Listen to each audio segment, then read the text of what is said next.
Greetings, adventurers, and welcome to a special presentation of GrowedUpGeek Gaming, your narrative and roleplay focused Dungeons & Dragons 5th edition live play campaigns. Tonight we are going to be a complete departure from that. Aside from our normal schedule, we are playing D&D very late at night and spanning several time zones from the west coast of the United States all the way to the United Kingdom. So somebody's playing in tomorrow, and somebody, it's not even dark outside yet. Thus is the power of the internet and D&D in this age.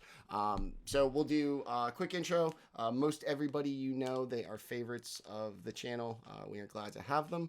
I am Manny at GrowedUpGeek on your social media, Twitter, Twitch, Instagram, and YouTube. If you like what we do here, give us a follow, like, subscribe, high five, fist bump, whatever it is to show your affirmation. We're live Tuesday and Wednesday nights by our regular schedule. Tuesday for our flagship long-term campaign, Eberron Tranquility's Betrayal, in Season 2 there. And our Wednesday high-level limited campaign, Dynasty of Dragons. We're getting to the second half of that. We would love to see you. Twitch.tv/GrowedUpGeek. All right, that's enough about me. Let us meet our amazing cast. Let us start with some of the late night Saturday veterans and first time on the channel live. Michael, real quick, give us a quick overview of the appropriately named old man. Quick overview. Banished elder, did things wrong, trying to redeem himself, but first has to earn his freedom. All right, fair enough. Barbarians like to earn freedom by smashing things, so you should be very fine. Everybody's played the late night thing, haven't they? Yeah, you all have, right? No? I believe everybody has played. All right, let us go to a missing in action member who we miss desperately from our Wednesday show, and we are glad to have them here tonight. It's kind of late for you, right? Not too bad, though, right? I don't work tomorrow because thanks, so Heard. Not too bad. Got you. It's late, but I don't have anything to do tomorrow, so yeah. I have coffee, so cool. Double Cokes here. Always have to have the coffee. Yeah, and enough. I'm Robin, Bardlock Cafe on social media. I am playing Kaz, a changeling Bardlock for the first time in stream history for me, living up to the name finally. He is an old character of mine who was snatched away from his family and by Faye, and at some point wound up in this mess. So, through no fault of their own circumstances, it's just no, it's probably fault of his own. Yeah, It's probably fault of his own. I appreciate the save, but no, they stepped in it somewhere along the line. He's just living his truth. All right, let us slide over to a regular on our Tuesday show from the very beginning.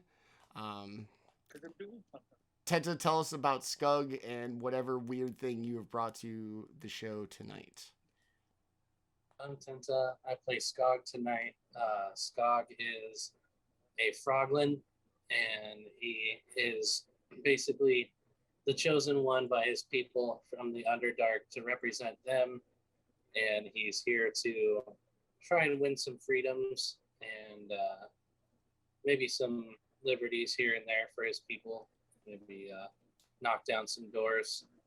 But he's grumpy about it, doesn't want to be there, and is agitated that he was the one picked.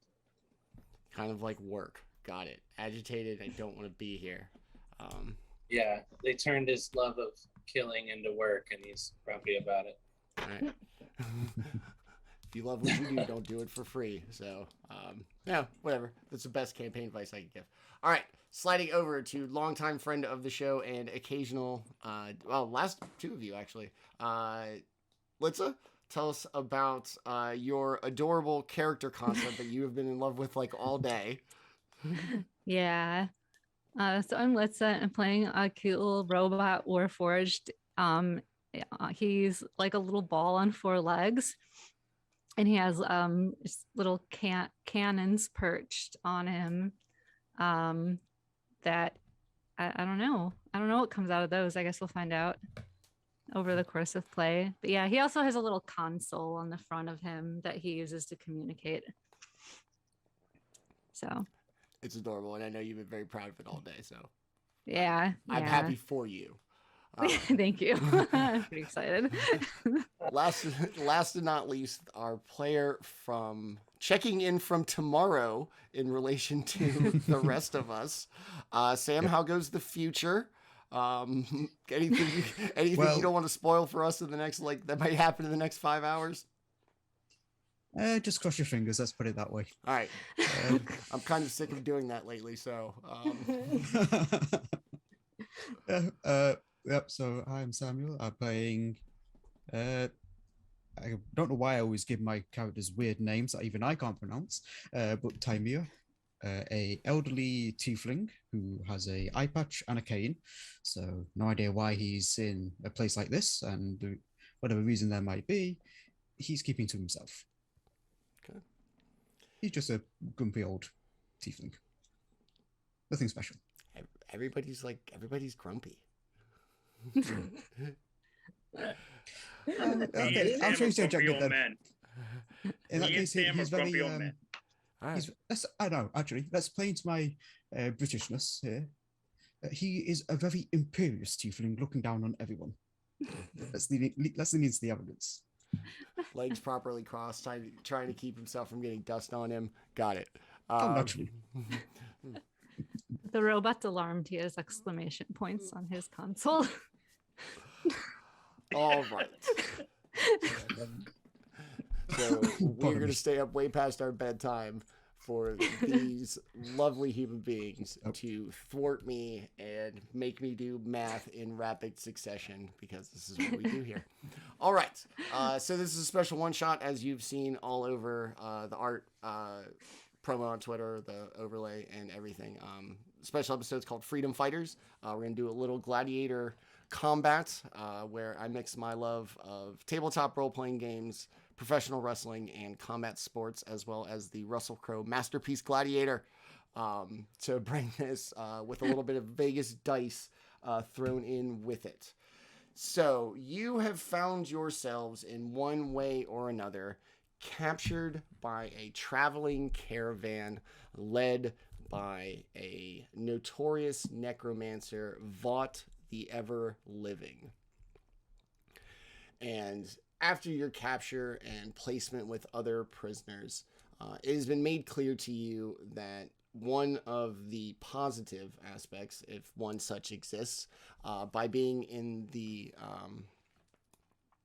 kind of the, I don't know, employ is the right word, but at least in the captured by Vought, is that he genuinely, at the end of the traveling caravan, at this isolated desert arena, will grant victorious captives their freedom and fortune on their way out as a reward for just savagery, competence, cunning, and anything that would get you ahead to prove in a group that you are the best.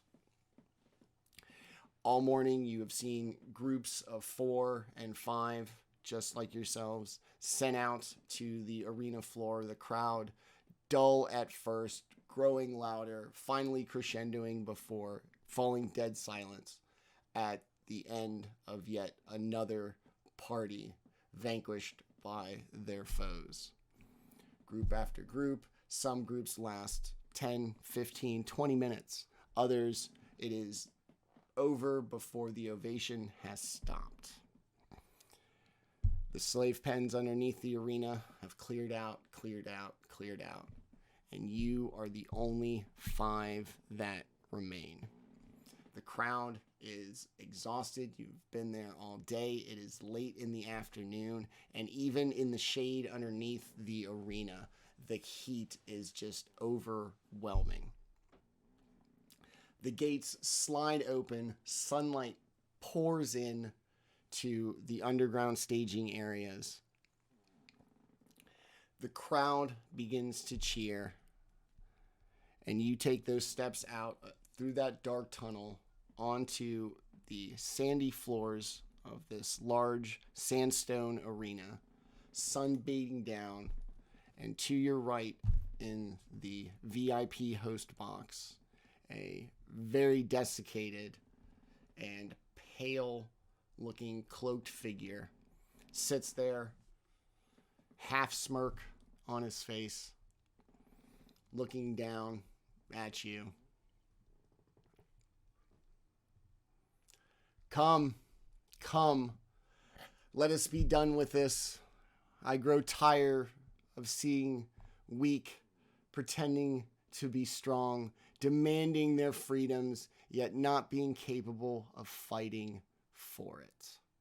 So, come out, let us dispatch with this so that we may all escape this sun and take the memories of what little entertainment your pathetic effort will entail. Like this guy. We'll go around as everybody kind of comes out from underneath into the tunnel, into the sunlight. We'll give everybody a moment to give me like a really good description, and then just how you're going to handle it as you make your way out from the tunnel into like the floor of the arena. Let us start with Kaz, kind of berated by what appears to be the host of this event, a almost disinterested crowd, as you're the last group to go. Give us a good description of Kaz, and then also just how you're gonna come out and react to this crowd and this somewhat demeaning host. Not used to hearing that name from you. Usually it's so I got a little sidetracked there. Kaz appears as a dark-skinned elf with a bit of an undercut. His armor has a flowing red cape, rapier at his side, and currently has a glowing green mage armor covering him. A lot of like arcane touches and leaf motifs along with that. He is eyeing just about everything about this place, just kind of gauging where some good spots might be to dip out, and giving the necromancer the eye too about like, could enough people take you if they could be rallied? I don't know. Let's see how this day goes. Future's now, old man. All right. Skagg, same thing. The gate opens, the light pours in. Are you quick up the ramp? Slow? You said you're kind of grumpy. Like, do you want to like fight somebody grumpy, or do you want to be left alone grumpy? And then give us a physical description. Alrighty. So Skogg he's what we call a froglin. He is an amphibious looking variant of a goblin, except for he has long horns that come out of the top of his head because he is also fey touched, and so he also has kind of like a faint aura of like little butterflies that kind of like fly in and out of his aura. And he's wearing black, orange, and blue studded leather armor, and he's carrying a bow as tall as he is, and he's 3'5", so it's basically a normal bow. And he has a very frog face, big frog eyes, and when he walks out, the light hits, his eyes immediately go and dilate. And he goes, "Ah, my eyes!" And he holds his eyes and kind of like starts rubbing them and walking without paying any attention, and bumps into the wall and goes, "Oh, God damn it, I hit my head." And he's like, "I don't know why they chose me for this. This sucks." And he'll hop up onto the sand, and he has little froggy feet with no shoes on, and immediately is complaining about the surface temperature of the sand and swearing that he has feet blisters. So he's not having a good day. All right. Let's slide over. The old man also in the kind of grumpy trip, fair, sitting down underneath the arena all day, hot as hell, listening to the celebration of the bloodletting of some adventurers you even thought pretty capable. You thought, man, those people might get out of here. Give us a description of the old man and what it's like for them as they step out like into the light and onto the arena floor. The old man, he's bald. He's got tribal tattoos on both sides of his head. He's got a long white beard. You know, not much on armor. You know, some hide. You know, animals that he's killed, making a cloak for him. What really stands out about him is his sword and the size of it. It is almost as big as him. He cannot even pick it up almost. He just sort of drags it up the as he enters the arena, it's sort of just following behind him, carving a little notch into the sand and in the dirt and all of that. And he's just, I don't want to be here. I don't want to be here. Someone is getting split in two. That's how mad I am. That's the whole genesis of his thought process right now. All right. Singular-minded focus. Love it. All right. Next we move over to Taman. So the little robot scuttles up out of the hole and for a moment has this it's an ever bright lightning, but it's just like embedded in the front like a front headlight. But as soon as he gets up out into the sunlight, a little shutter closes over it because it's not needed anymore. So that just kind of like slides shut. And again, he's just like this big kind of round ball with like little spiky bits pointing out and two flaps up top that almost look kind of like ears on swivels. And they're kind of moving around almost like rabbit ears. They look kind of like they're searching. And these almost four crab-like legs in the way that they're jointed. And he's like kind of making like little R2-D2 beepy noises. And seems a little like agitated by being mocked, and but also is immediately distracted by the frogling in distress, and especially noticing the butterflies, and will immediately go over. Is just immediately distracted by this and goes over and tries to like very carefully touch one of the butterflies that is coming out of the aura, and almost like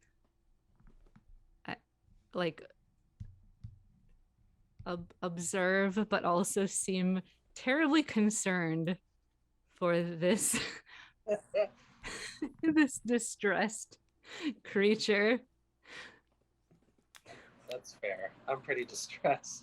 And then in an effort to make you feel better, he's gonna cast minor illusion and show you an image of the necromancer getting stabbed by a spear. He's gonna just keep watching it over and over again and being like, God dang, I wish it was me. I've never had a spear, but I want one.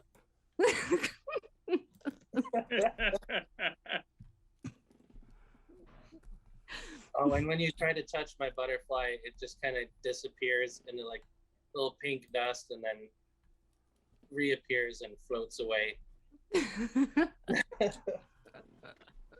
right. All right. Tymiur? Is that what we're going with? Tymiur, yes. Tymiur. Okay. You've seen your compatriots step out. You've been demeaned by this person who's been keeping you essentially in bondage for his own entertainment. That moment's finally going to pay off. And it seems almost dismissive of you before any of you have even done anything. So give us a good physical description and kind of a mental state of, you just got here. This guy's already like making fun of you. That's not cool. So you'll see a surprisingly tall, red-skinned tiefling. Eye patch over his left eye, I believe it is, walking with a cane in his right hand and a slight limp. Two feathered wings are kind of tucked behind him, which are red feathers that fade to black at the tips. And he has two almost twisted horns from his forehead that are like a bone white. He has a rapier on his waist, but as far as this group has seen so far, he's very much been a shambling old man. He's been slow to move, with the limp and everything. But the whole time, he has been completely stoic. There's been no reaction when the caravan was attacked, when we were captured, when the insults were given just now. He has been just completely blank-faced. His just eyes darting everywhere. And just in a moment before he steps out onto the sand, just snaps his fingers, and on his shoulder appears a white feathered owl with a black feathered chest. And he just leans towards it and whispers, "Keep an eye on me, Octavius. This is going to be fun." And there's just this faint smirk for a moment, and then back to expressionless, and he just strides out without care. As you stride out one by one, the most pitiful and unimpressed, like, compulsory applause comes from the audience. They seem exhausted. The, kind of fervent, like, fandom that you heard earlier in the day is gone. Couple of spots in the arena seats seem to be empty. And can I make a performance check to hype up the crowd? Yeah. Because, like, this is a little bit bullshit. I am better than this. That's all you have? Like hour 7 of WrestleMania. I said good you're just morning. It's like, oh, the main event's on now. Check. Great. Yeah. What are you gonna do? Hype up the crowd? Is this gonna be like simple basketball stuff like this, or? I'm not as good as my dice roll at this. Yeah, like kind of. I can't think of a better word than negging the crowd a little bit, going like, "Come on, you got better than that." Like, look, yeah, basically just like that's the best. Gonna flip off the crowd. Yeah.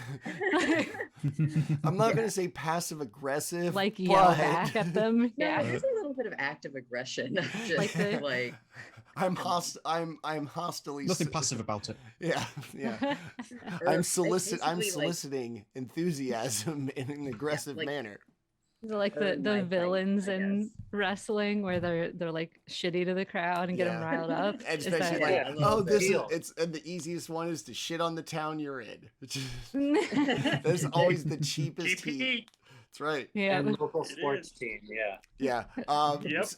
So Kaz is going to kind of move around, kind of, the crowd likes your moxie. You see people kind of whatever, a little more enthusiasm. The wizard kind of stands up, sees this a little change in, all right, calm down. You were excited earlier, and we've seen how that goes.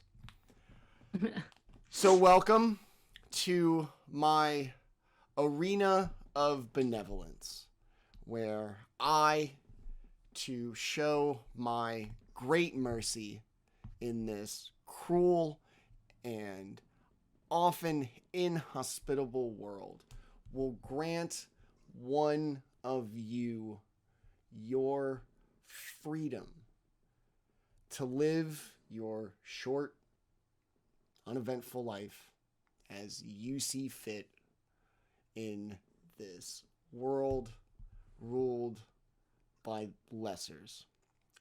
But I digress, and we will present today, as we have the entire day, to no success of any of your predecessors, a series of challenges.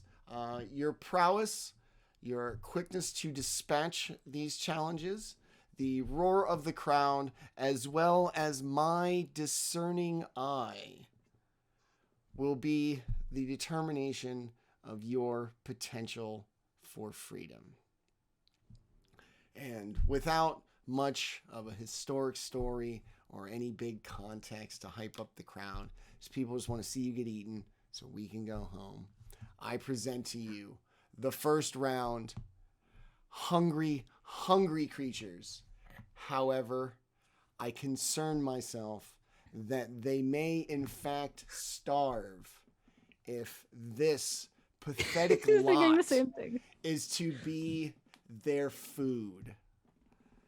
And with a quick little majestic snap, There's a little hologram image of a hippo that comes out of the robot.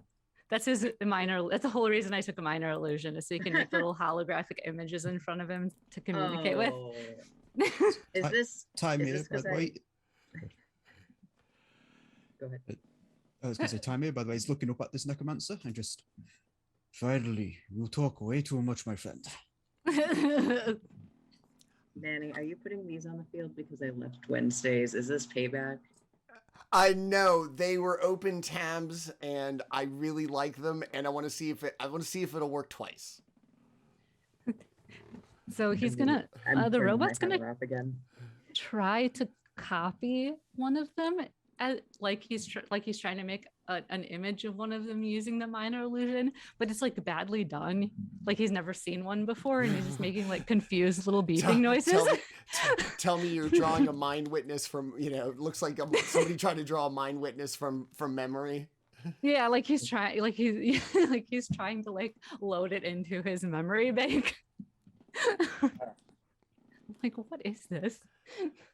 Skogg, after listening to the wizard drone on and on, steps forward and goes, I tell you what, Magic Man, I got one for your ass after this too. Why do I feel like you're Ricky Bobby in this I love this Me too, frog so Manny. much. You know what? Forward. You totally inspired my character by burning me earlier.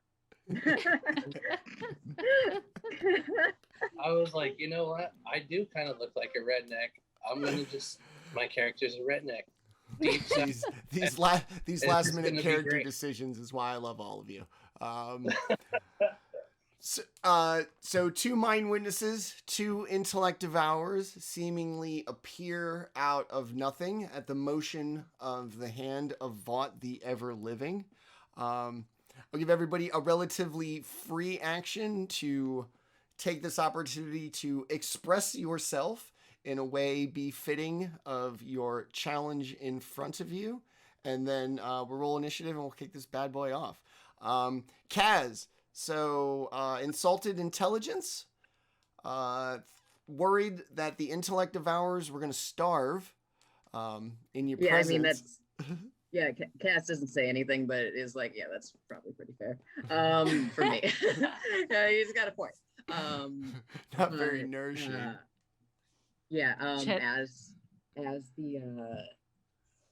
the guy keeps droning on, I do kind of want to riff another performance check off of his like monologuing with like, in the Wayne's World, like get a load of this guy cam, basically doing that like to the crowd. Can I do another perform check? Yeah, go for it. With these guys on my side. All right, nice. 23. Okay. Nice. Yeah. Making You step forward assertively. The crowd like hushes, feeling this kind of back and forth building between you. And just as it gets like the most silent and everybody like literally leaning in to hear your nugget of wisdom, You say something like, if Vought was an ice cream flavor, he'd be pralines and dick. And the crowd just absolutely like loves it. The expressionless aberration mind witnesses even like squint their big little eye, and the tentacles kind of pulsate with what seems to be, extra planar laughter, if that is a thing. And after everybody subsides, there's like a genuine applause, like you would see in any kind of sporting. And I take a big old bow. And suddenly the crowd's into it. They, if nothing else, they're gonna thoroughly be entertained. As they watch me get eaten. You're a fan favorite. Yeah. Oh man, I'm gonna be sad when they go. But hey, in the meantime, this is great. Skagg, as the crowd kind of gets hyped up now, everybody seems to be a lot more into it. What would you like to do real quick as these two monsters appear, and Kaz really starting to win the crowd over to you? Well, he'll start laughing and pointing at the wizard and doing like a little jig dance and being like, I told you, wizard, you ain't nothing. You ain't nothing. He's just shit talking. Crazy. Not even looking at the aberrations, just wholly focused on the wizard. I told you, you ain't got shit. Just has a light little chuckle. Be careful your fragile little feet on these hot sands. I would hate for you to be defeated by nature as opposed to what I have to offer. My feet are fine, thank you. We shall And I look see. over at the Warforged and go, I lied, they hurt like hell. This sand is hot. like beep sympathetically.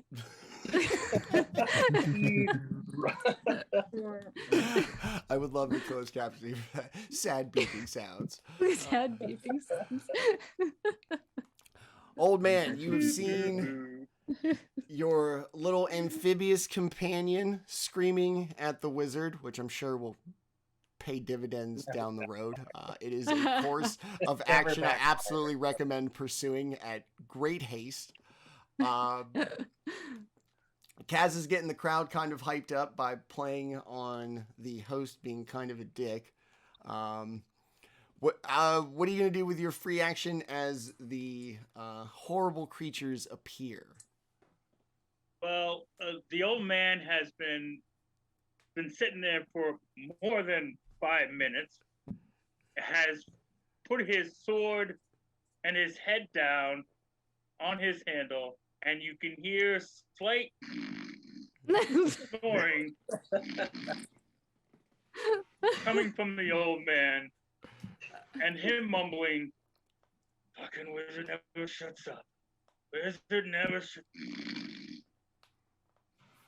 And that's what the old man is doing. He's taking a nap, ready to fight, but at the same time, just can't deal with that droning on and on and on and on. So he's going to be talking for another 20 minutes. Power nap. And if somebody like jostles you, like, I was just resting my eyes. Exactly. Okay. Yeah, no, I'm ready. Yeah. I'm ready. God damn it. Who messed with the thermostat? It's hot in here. Hold you to close the damn window. I said never touch the thermostat. All right. Snooze back off. All right. Yep.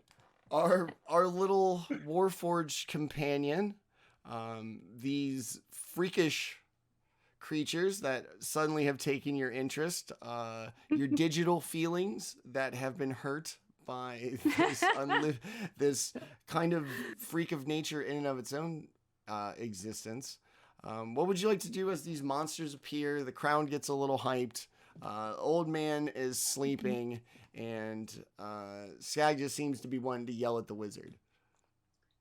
He just is more curious and confused than anything, because he's never seen this before, so he doesn't really know how concerned to be exactly.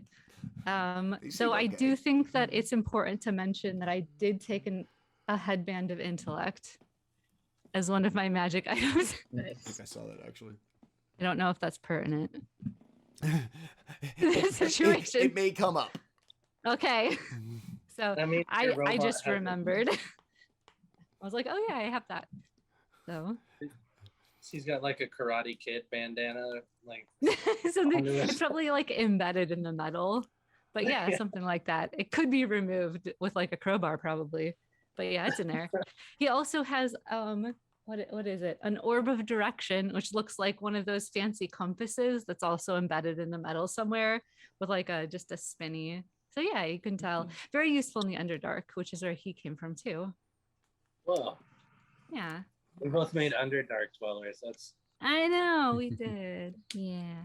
And now pretty you're good. out in the sun in the desert, so Yeah, And he's been on a journey. yeah. Vought known to provide sunscreen to his captives. Yeah. He wants you to be. He Well, wants you to he be in was tip-top shape. When- Yeah, he was designed to come to the surface though. So he is surface ready. All You right. got solar panels. Yeah. This thing's gonna turn into short circuit He real was- quick if I don't get this thing under control. Yeah. Reference nobody else gets because I'm old. Johnny Five's alive. Thank you. Johnny Five's alive. Thank you. The old man woke up just for that Yep. and is now back again snoring. Exactly. Johnny Five is alive. I love Steve Gutenberg. Johnny Five's alive. All right. Tymiur, we are here. The crowd is getting hype. These monstrosities have appeared at the other end of the arena. And as the crowd gets a good laugh, thanks to Kaz, the wizard is going to kind of settle in to his very comfortable seeming chair. Perfect vantage point to see the entire arena floor. And almost seem impatient, waiting to get this over with so he can go about his day. What would you like to do? I have a question. Am I able to cast a spell in this, or is this kind of before anything can trigger? Yeah, before that, just Okay. In that case, just stands up tall and straight without leaning on the cane for the first time since anyone's seen him in this group. Just brings it kind of level with his face and tightens his hand, and the ring he has on his little finger seems to gleam for a moment, and just spiderweb cracks run along the cane for a moment. And he just kind of focuses himself, and there's a mutter of, "Moon Maiden, watch over this performance that I now give you." And his wings just flare out wide. And I'm doing a performance check also, okay. just to Oh. hype everything up. So performance is just 4. So that is a 20. Goddamn, early morning maths. 22. Okay. Your wings furl out. The crowd already, having felt like this whole encounter has been undersold to them, intrigued by everything you've got going on here. The little robot, the previous performance, the old man who seems to be sleeping like nothing else is going on, the little amphibian that's cursing at the host. This thing is Impressed really peeps. they are into it, and in that moment the crowd really kind of gets behind you, and a genuine like hopeful applause kind of breaks out, and the wizard genuinely looks bothered. This is his show. He's the star, and you people who ended up going last are kind of stealing his crowd away from them, and he shifts kind of uneasily, like in his chair. Those in the Undertakes crowd, by this the way, bitch. nearest to me, they'll start, and obviously the group as well, will start to hear this odd kind of melodic humming sound coming from Tymiur. Just as he seems to shift from old man to something else. All right, it's Kaiser Soze's leg straightening up. All right, everybody roll for initiative, please. Yep. And Okay. I already That's did. fine. Like me anymore. Ooh. I'm not really happy with either one of those. 6.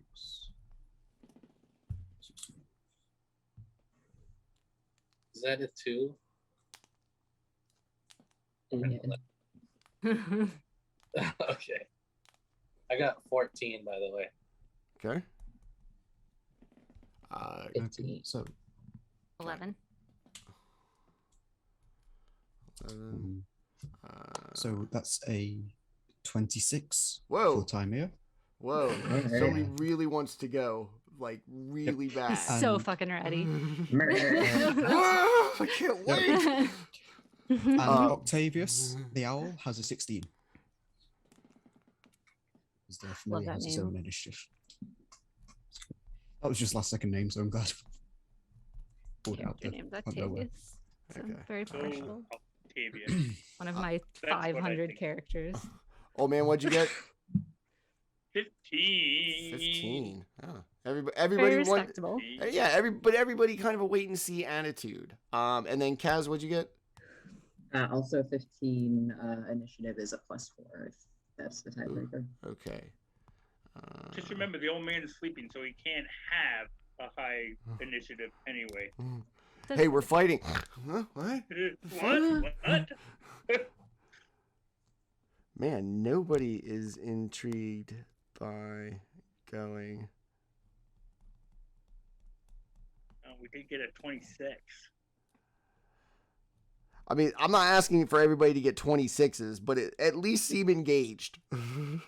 He's, I'm I mean, he's engaged. zooming and Kaz is like, I cannot wait to see what this guy does. You're the only other one that did a performance check, and I dig your vibe.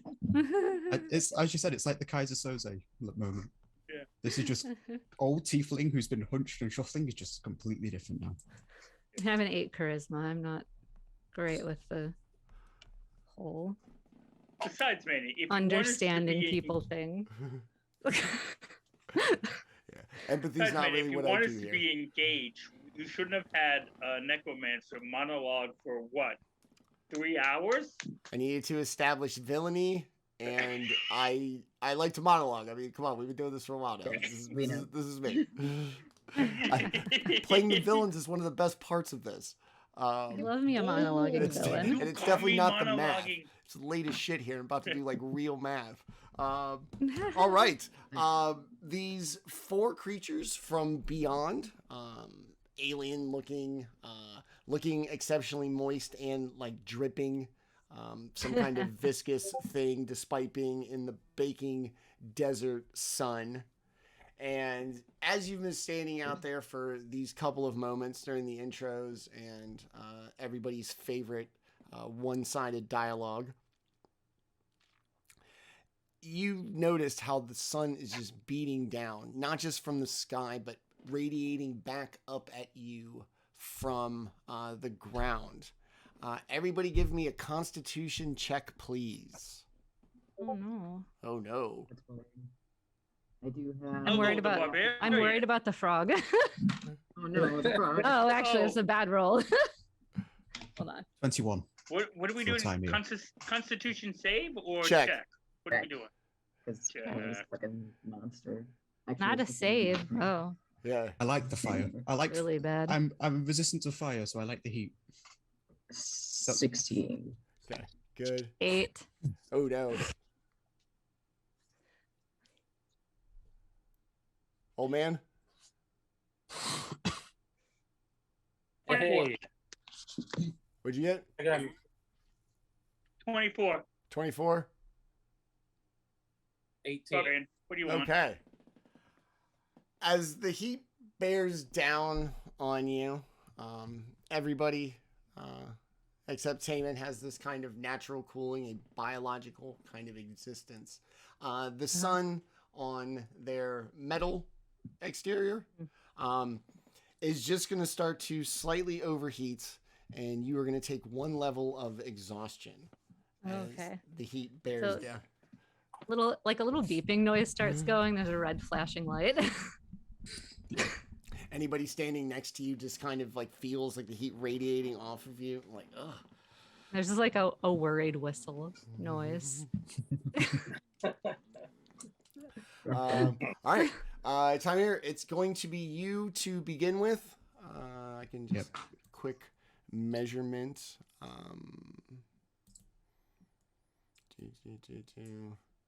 It would be 40 feet to the mind witness and slightly more to the intellect devourers.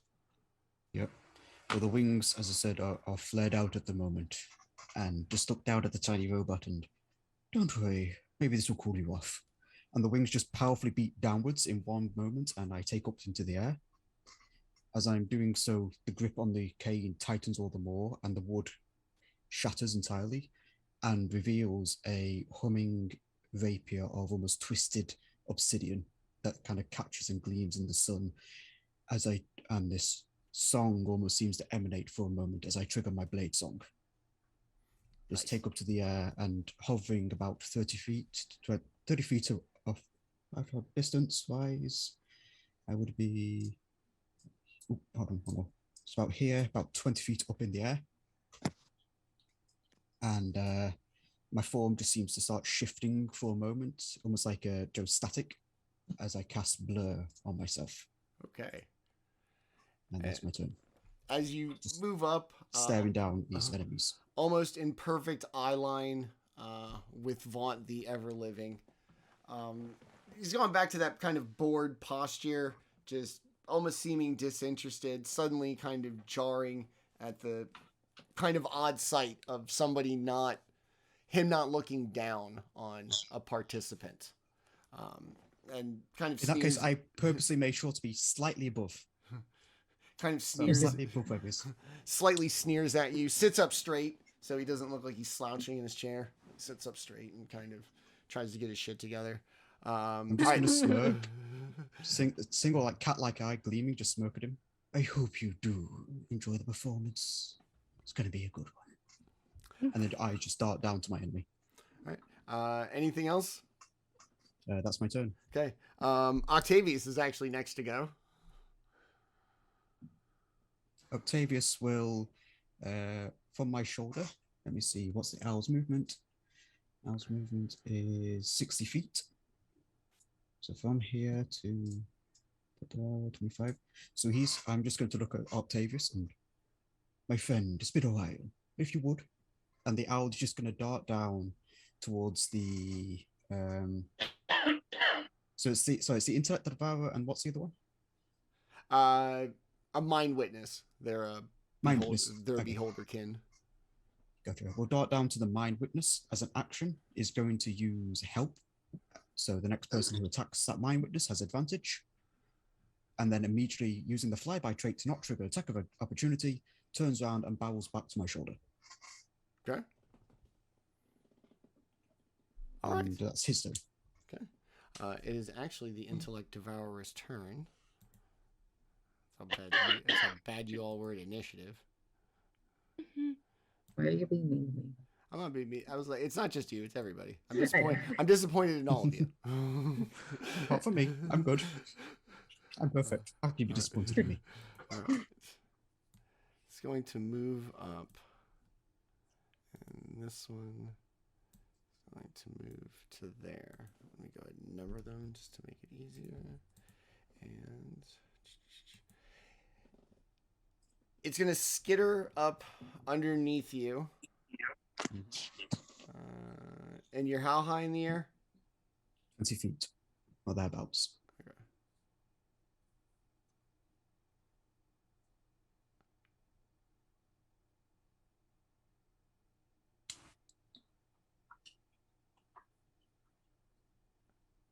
All right, it's going to skitter almost directly underneath you. And like an animal that would have you run up a tree. It stands there. It's very aware of your position relative to it, despite it's unable to do anything. And it's just going to sit there very purposefully, kind of looking up at you as something without a face and just a brain on legs, as much as that can be a thing. It's just very aware and calculating at your position right there. The other one's just going to take a couple of steps inward towards the party as a whole. Intellect devours. Kaz, it is now your turn. As you go to take your first kind of steps, the crowd very engaged and interested in your movements, swayed by your hilarious joke. I am going to step forward in a pretty simplest turn. I'm going to cast. Let me double check that I got the name spelled right. Don't use it. Mirror image on myself. Okay. And all of the copies that appear around me are all going to flip our necromancer buddy, the bird. And I'm going to use my bonus action to give inspiration to the other performer of the group, the tiefling. Okay. How many use do you get? Come again? How many mirror image? What do you get? One or? No, 3 duplicates. Each time I am attacked during the duration, I roll a d20 to determine whether the attack targets one of them instead. Okay. So there should be 4 per. Yeah, I got him. Bang. There we go. Oh, can I just say, Matt? So I misread my character sheet. I meant to say mirror image, not blur, when I cast the spell before. Is it okay if I retcon it, or would you prefer keep it as is? All right. So, I mean, I don't know if it matters to you to keep your original versus your. For what I'm planning, it kind of needs to be mirror image, but I can leave it as is if you would prefer. Okay. No, it's fine. Same thing. Yeah, you get a couple. Yeah. Okay. Yeah, same thing. So the static is there, then splits off into multiples.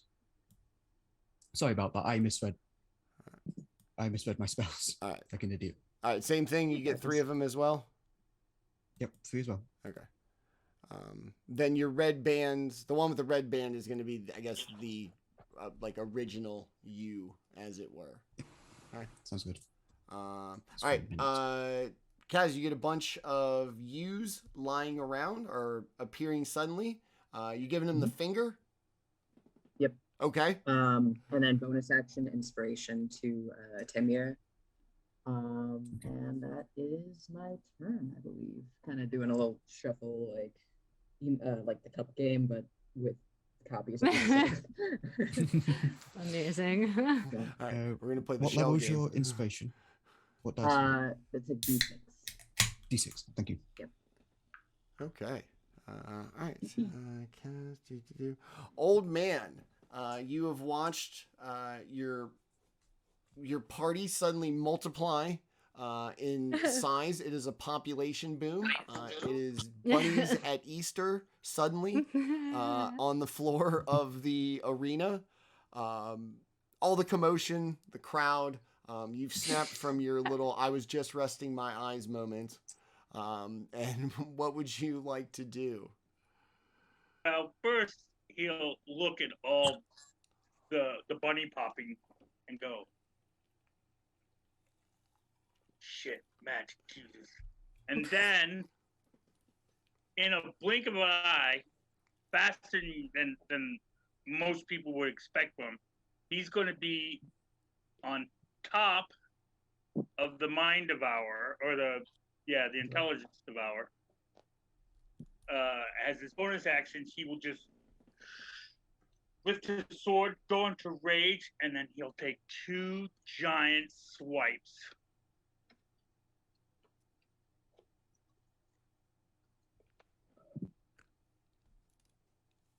First swipe is with the great weapons feat, which adds +10 and takes 5 off. And he'll do it recklessly, by the way. Sorry. Sure. But of course. So, first attack. Boom.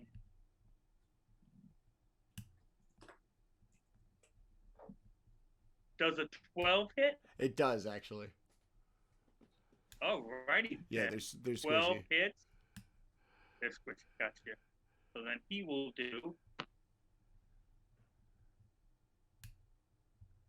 Okay, he will do for his first attack. Boom. 23 points of damage. Okay. Okay. Actually, 33 points of damage because you have to add the 10 for Great Weapons Master. You're going to run over, And then get angry, raise your sword, bring it down, and it is just going to be like stepping on a water balloon. You're going to hear a squish, your feet are going to be wet, and your head is going to naturally kind of recoil back to worry about not getting anything on your face as you squeeze this, you just crush this little noodle with legs into the sand, kicking up a little dust. The crowd is quite impressed, slightly above a polite golf clap. Vought seems less than enthused by your progress. Got it. I have another 20 feet of movement, right? Can I get to the other devourer? Okay. Let us see. Yes. Okay, so then I will, because I have another attack, I will go for, and then we will rinse and repeat. Once again, advantage of going reckless. Roll that. Tymiur, are all your Okay. mirror images flying too, or are they on the ground? Yeah. They're flittering around me, so they're all flying as well. Okay. 17. Yes. Then, okay, 28 points of damage. Okay. Same thing. You're just gonna come over and squash this odd-looking four-legged little bit of horror lasagna. As it's gonna squish, same thing, all over you heard me, all over your shoes. And I wish I hadn't. What? No, I said what I said. I said what I said. I meant what I said. It's And gonna I'm calling the squish. police. It's gonna squish, and to see you move so agilely from little, wet bird's nest with legs to wet bird's nest with legs, in two quick, decisive movements. Your polite golf clap has raised to like some genuine cheers. As everybody seems pretty impressed with essentially the first blood of this contest. Then I will, to finish my turn, I will look at the Vought, the necromancer, and I'll say, I thought you said there would be a challenge.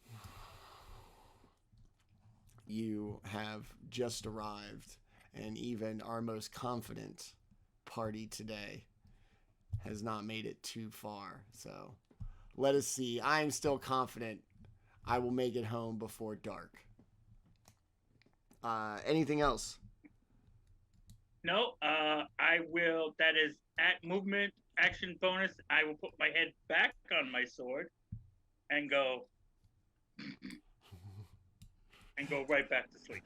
The second Dad sits down. Back to silence. All right, Skogg, it is you. What would you like to do? You gonna cuss at the wizard some more? Your feet okay? I'm moving on. My feet hurt like crazy, but I don't portray that.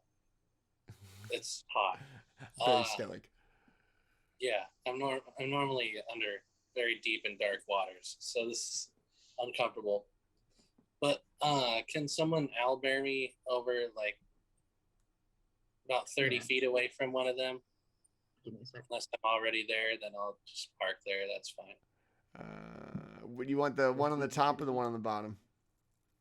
Give me the top one. Top one. All right. You're gonna Yeah. slide under a series of flying tieflings, real or conjured. You're gonna slide past the pile of goo that was once the intellect devourer, and you're gonna see the old man kind of catching a quick snooze while everybody ponders their next turn. All right. Is the other intellect devourer dead? Did he get them both? Yeah, they're both. So there's only the what's left then? The wish.com mind witnesses. Ah, that's right. Okay. The wish.com. They're beholders from wish.com. And they took 4 months to get here. Yep. But it was only $1 shipping and handling. So. True. Exactly. So I'm going to attack one of them with my archery feat, or the one I'm looking at. So I get a -5 to hit, but a +10 to damage. If you're attacking the top one, you get advantage also from the help action that my auto. Oh, I did. All right. Peck at it in the eyes. I'm going to roll that sucker twice then. Yep. All right. So I got a 16 to hit on one. Yes. And then I got a 14 to hit on the other. Unfortunately, no. All right. Unfortunately, no. Yeah, the first one hit, the second one did not. All right. All good to me, man. Let's see. Let's go ahead and ding them. I got an auto roller, by the way. It's very, very convenient. So there's 20 damage, and then because I am a Fey touched wanderer. All right, so that is 25 piercing damage and 3 psychic damage.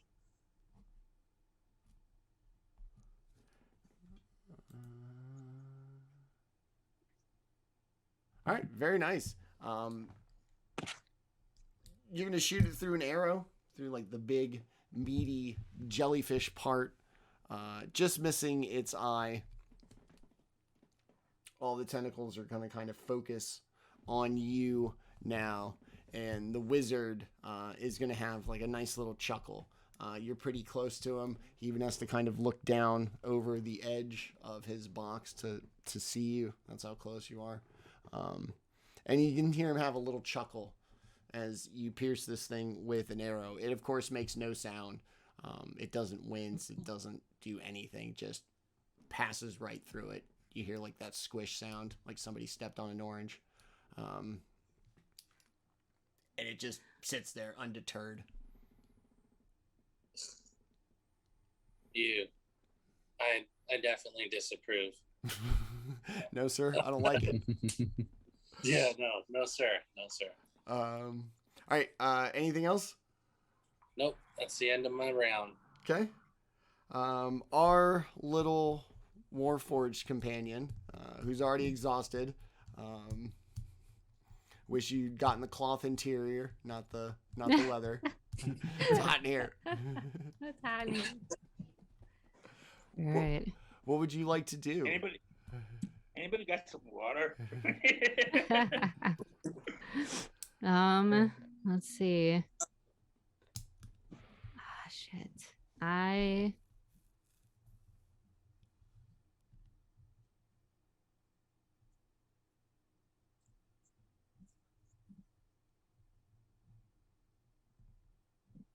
Have they gone yet? No, they go absolutely last.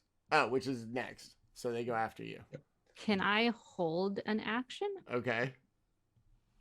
Do I need to state what I'm going to do? Yeah. Just okay.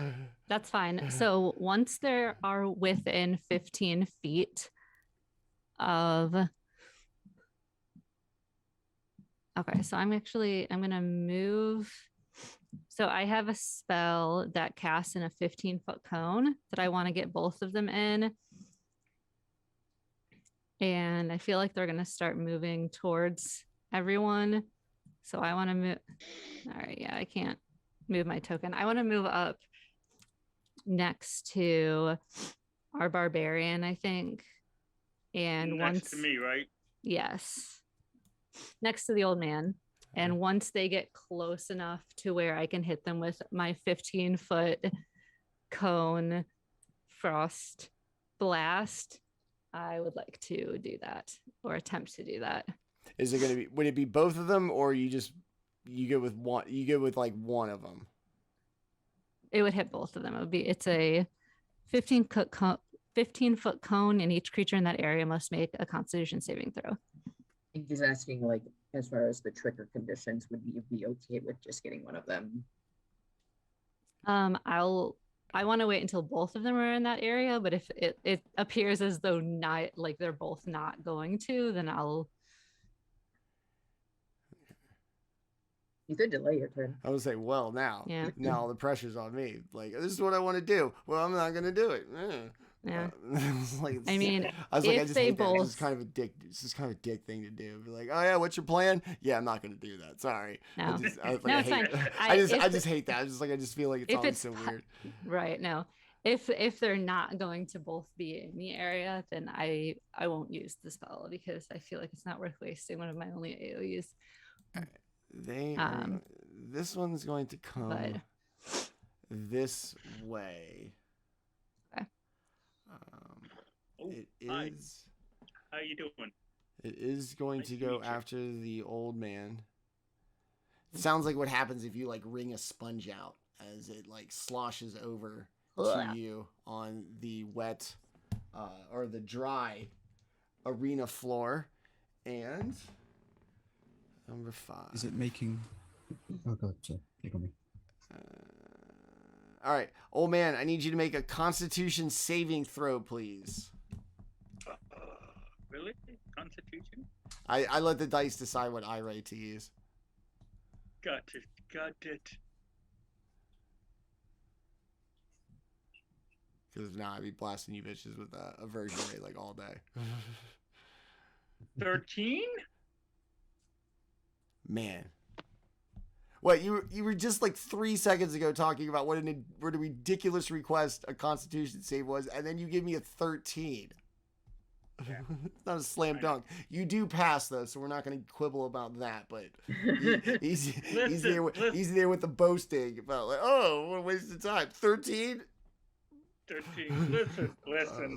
The dice always get you back when you open your mouth. You know Okay. that. All right, we'll keep that in mind. So you're gonna see the large eye on the mind witness kind of like squint as it focuses on you, from about this far away. No sense of boundaries or personal space. And you're gonna kind of feel your body getting rigid for a second. Shake your head off, you shake it off, and it stops squinting, and it just seems to have expended effort to no success. And now let's go back to what we're going to do about this one. Do you want to trigger it if it hits a teammate in the process? Yes. Yes, heard. Okay. Welcome. Then in that case, I would say that would get you your 15-foot cone. Yeah. So they both need to make Constitution saving throws.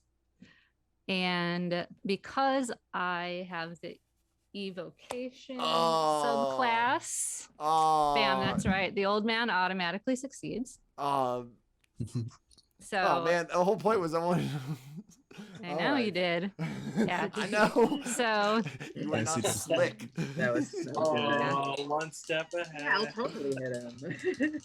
It's So these- almost What are we like doing? he had a plan. What are we doing? Constitution. What are we doing? Check on the it is DM. Constitution, yes. Ugh, squishy eye pillows, not very hardy. Better Yeah, so than my these- pillow. Frost cannons spray out, but they just like I part rolled of it doesn't engage though, just purposefully to like miss the teammate. I rolled a 20 Nice and a job. 19. Like part of it's rendering Damn. still. So I rolled a 20 and a 19. Shit. Okay. Pardon me, but the top one, number 1, I'm just going to look down at it, get the kind of sensation through the weave that it succeeded at something, and just, oh, no, we can't have that. I'm casting silvery barbs at this, so roll it again at disadvantage. And I'm casting silvery barbs on the other one. Oh, silvery barbs. Love silvery Something barbs. seems like it's going well for you, and I won't stand for it. You know what? Me neither. Ooh. What DM, you rolled well? Do it I again. know, yeah. Absolutely fucking not. We're not having this. All right. So number 1 rolled a 14. 15. And Nice. number 2 Nice. rolled a 3. So, yeah. So it's only 7 damage. A spell. Yeah. Okay. So it's not great. For the Seven shirt. 7 cold damage. Also, it does say that the cold freezes non-magical liquids in the area that aren't being worn or carried. So does that cool off the sand at all in the 15-foot cone? Because I'm also concerned about upcoming Constitution saving rolls. You did say that the mind witness like splattered all over the place with its attack. So there's So liquid that's the there. other There'll be reason like I little wanted to. splotches, like when you throw a pumpkin off of a roof. I'm not wanting to like. I'm just saying. I just want to know if the sand cools down at all because that's the other reason why I wanted to use a cold spell. I would Because say because I'm overheating and I'm concerned. I would say that it does, Just especially if you wanted to just be in your like proximate space. Yeah. So So. yeah, I would. Yeah. okay. Also, I'm giving I know- advantage to myself, by the way, from the silver box. Oh yeah, I forgot about that. Okay. Yeah, I'm gonna take that advantage. Too. I'm gonna keep that. I earned myself a little treat. Just gonna look down at the creature and just know your place Okay. as I just loom above it. They're Anyway, gonna that's my turn. kind of be confused. All right, that's that. All right, so that's you triggering that. Yeah, One so is going to move in.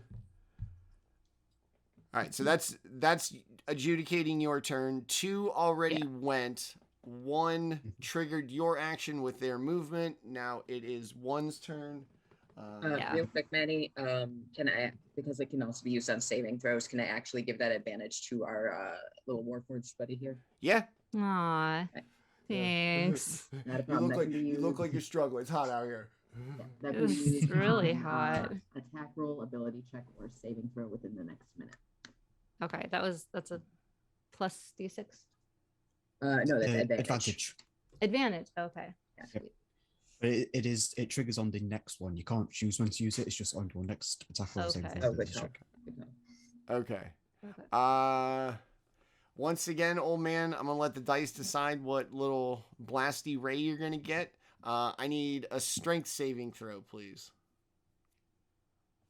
You have advantage if you're raging. You also have advantages on dex saves if you see it. True. I'm guessing that's a nat 20 then. Nice. Nat 20? Yeah. Nat Okay. 20.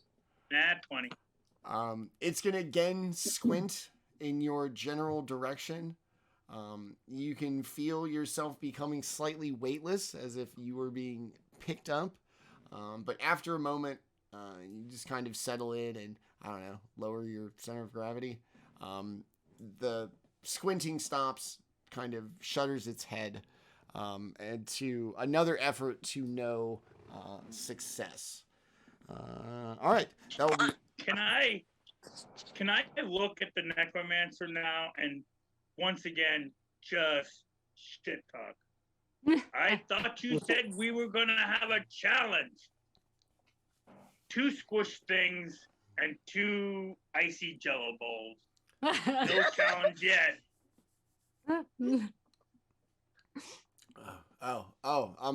I'm sorry. I almost forgot that you were here. The crowd just seeming almost lifeless. I was worried that they had all died of boredom. My mistake. Can't my hear head you over back the on the- applause, buddy. Put my head back on my sword and just go. Tymiur, Just go right back to sleep. it's going to be you back up at the top of initiative with what appears to be a cadre enough. Is 3 people enough to comprise a cadre? I think so. Yeah, I Especially with suppose. all the wings going on. All right. Flock. Flock, It's a flock. maybe. Yeah, A it's flock of tieflings.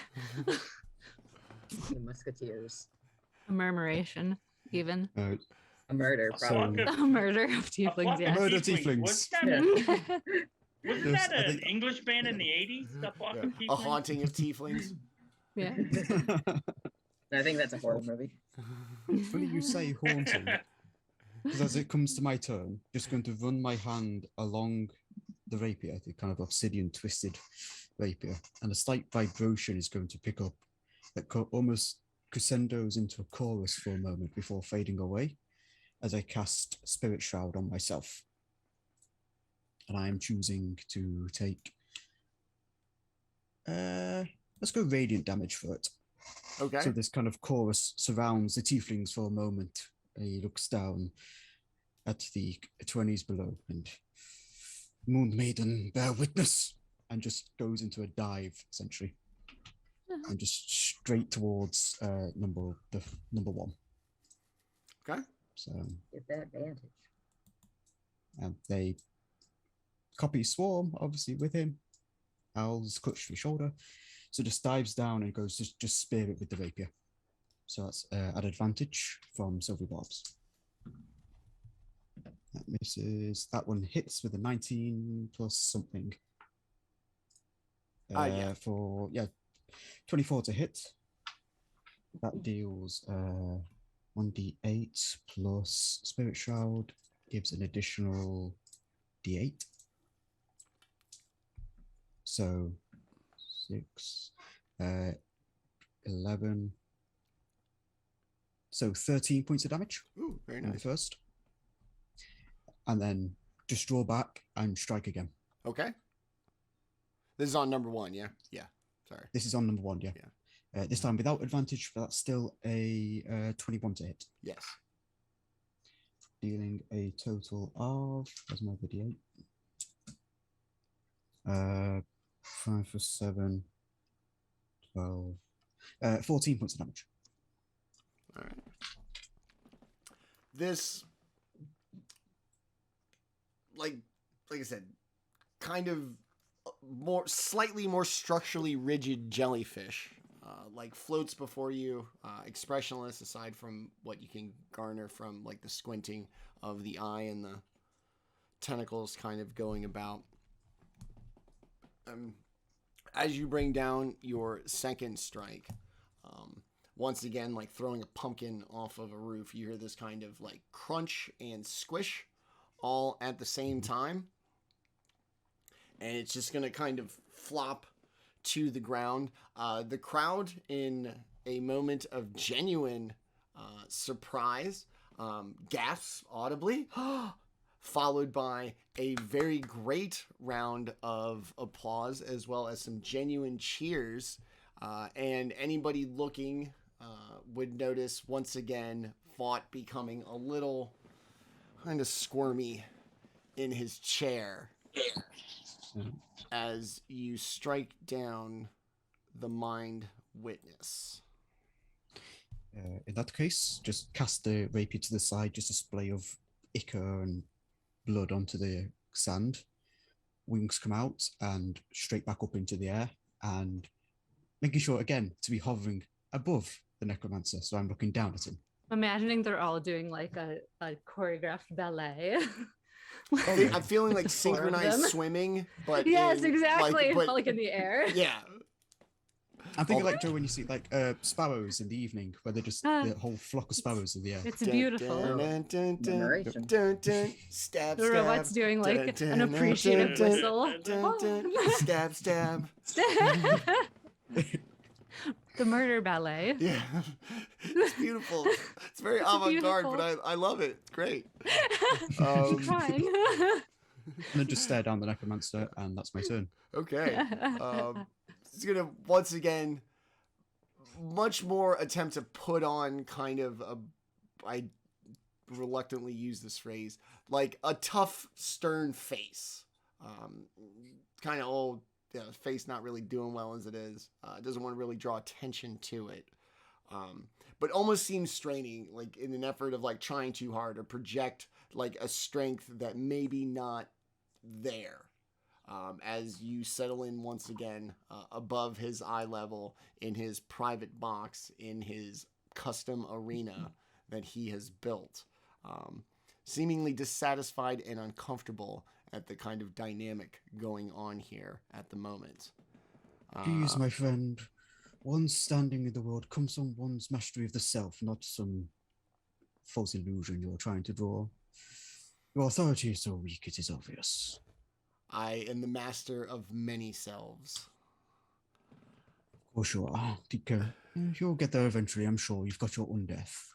For however long that lasts. All right. Octavius, the owl, the companion I didn't know I wanted. I wanted an owl. My wife won't let me have one. So I'm living vicariously through your role play with this owl going, man, I want the best things to happen to this owl. So Octavius is also staring down the necromancer. And the Octavius and Tymiur both have the same eyes. It's just like cat-like eyes, but orange iris. It's like almost like just staring into a fire, basically. So 3 eyes are just staring at the necromancer, and then the owl just dives on for a moment, seems to become smoky, but it's like a trick of the eye, and just dives on down towards number 2, and just harasses it, essentially. Okay. Just flies all around it, pecks at it, uses the help action, and just immediately then spirals straight back up onto my shoulder, and returns back to staring at the necromancer. As you and Octavius both seem to glare at Vought, while Vought gives you the projection of false confidence and bravado, you can see them specifically avoiding eye contact with the bird. Very deliberately would rather focus on you than make eye contact with this. It's your familiar, yes? Yes, familiar. Okay. Seeing that, then just very good. Don't look your better in their eyes. So it's good that you avert your gaze from Octavius. Now avert them from my own.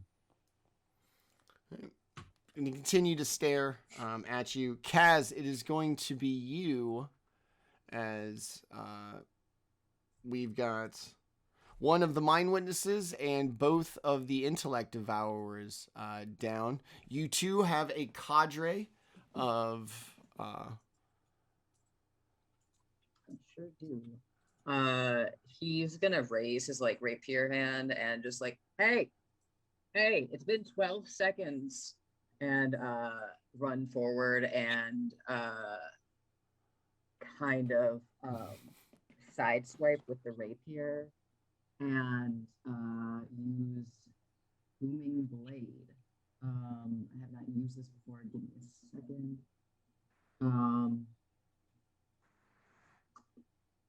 It has to move to take the extra damage. Oh no, it's 5th level, so it takes extra damage straight away if I hit. And you have advantage on this attack. Thank you. I love them in battle. I'm glad because one of those is a 2. The other one is a 17. Yes. Awesome. So that's going to be 2d8 plus 3. Oh, I'm not going to burn that yet, actually.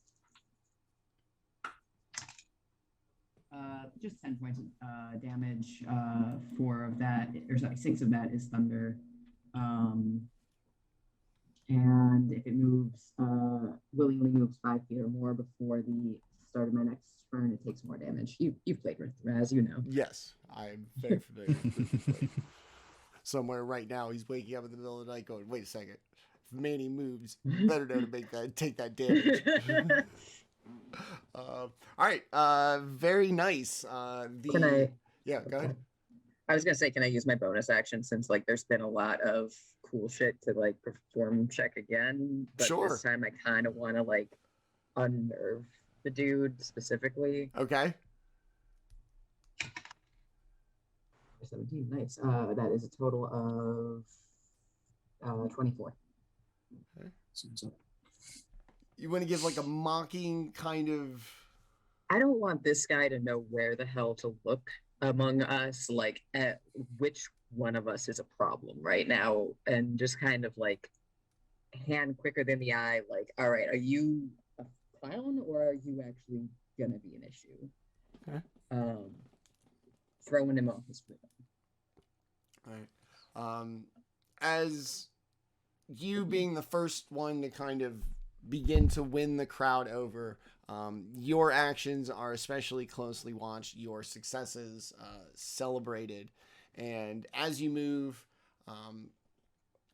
make your attacks, the crowd like pauses with your movement and cheers as you kind of deftly get in position, cheers really loud as you strike, and once again the necromancer seems very concerned that despite his bravado, things are not going as he appeared.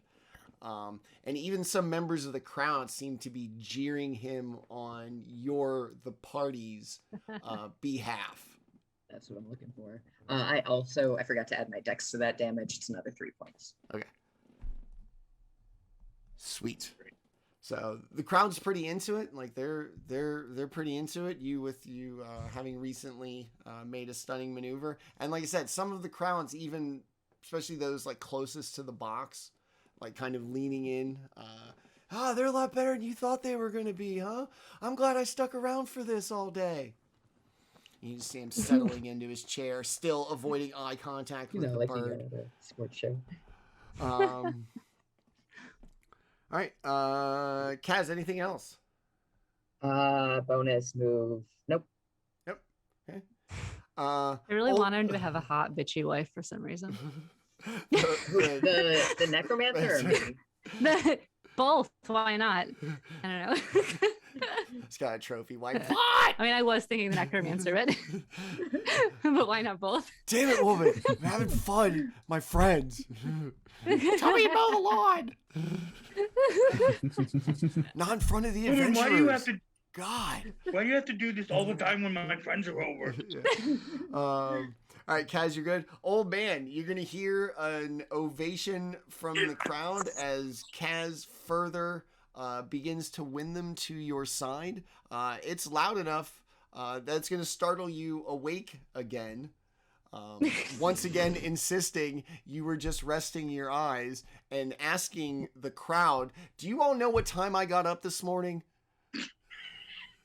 Yes. Woke me up Yes. and then made me wait for 8 hours for this. I could have been sleeping the whole time. I'm doing this on 1 cup of coffee. I will look at the necromancer, and for you and Mr. Tenta, I will put my finger up, take a deep breath, and start wagging it back and forth. Start shaking my head. Oh, no, no, no, no. Oh. Happens after this. Was that all? Then I Just an intimidation. will. Big boot leg drops. Oh, don't I wish I could. I will attack the, what is it? The Mind witness. wish.com. Yeah. Yeah, the wish.com beholder. So I'll attack him. Yeah. Oh, and it will be with Great Master Attack, so -5. I'll do it with I'm going to throw regular, all the stuff of course. on top. All the stuff on top. Okay.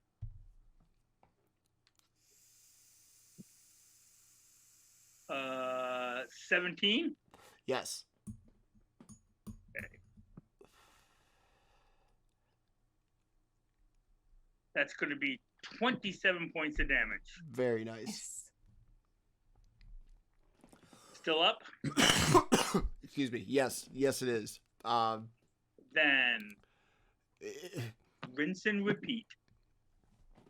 The Round 2. once kind of exceptionally animated tentacles, as well as the very kind of crisp movement of this beast. Tentacles seem a little droopy. It's not floating as high off the ground as it Like once the- was, and It's like a the listing eye to the side. like it's just kind of twitching. I'm gonna assume a 26 hits. Yes. No, too high. You got to go back around. Too high You goes hit back to me the instead. Right. within a window. 29 points of damage. Okay. Jeez. It is. You're gonna need to teach me how to make characters because apparently I'm doing it wrong. And then just to be a dick, The name of the campaign. for the crowd, what I hope you all do to me every single time we do this. Oh, bro. just Behind him, four Kaz's give like the arms up wave that I He's can't do the 'cause I'm mixing it all. Andre. he's a real American. Dun, dun, dun, So dun. funny, dude. So you're gonna just wail on this thing twice, just like the intellect of ours previously. You are going to hear like squishing, and Detrius is gonna like come flying in your general direction, and as you strike down, you can see Vought sit up in his chair, arms like tense on the armrests. The crowd gasps not only at your actions, but looking to see what he's going to do. And after a moment of trepidation, should they cheer? They do. And a loud ovation breaks out. Like to minor image, like little fireworks. Oh, that's adorable. And you then- can And- see Vought. And then like a miniature crowd doing the wave. Yeah. And behind him, like all the Kaz's doing the wave too. Like,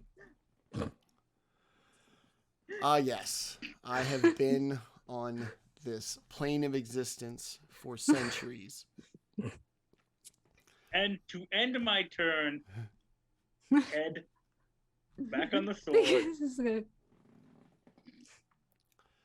You didn't hone any people skills in those centuries, did you, bud?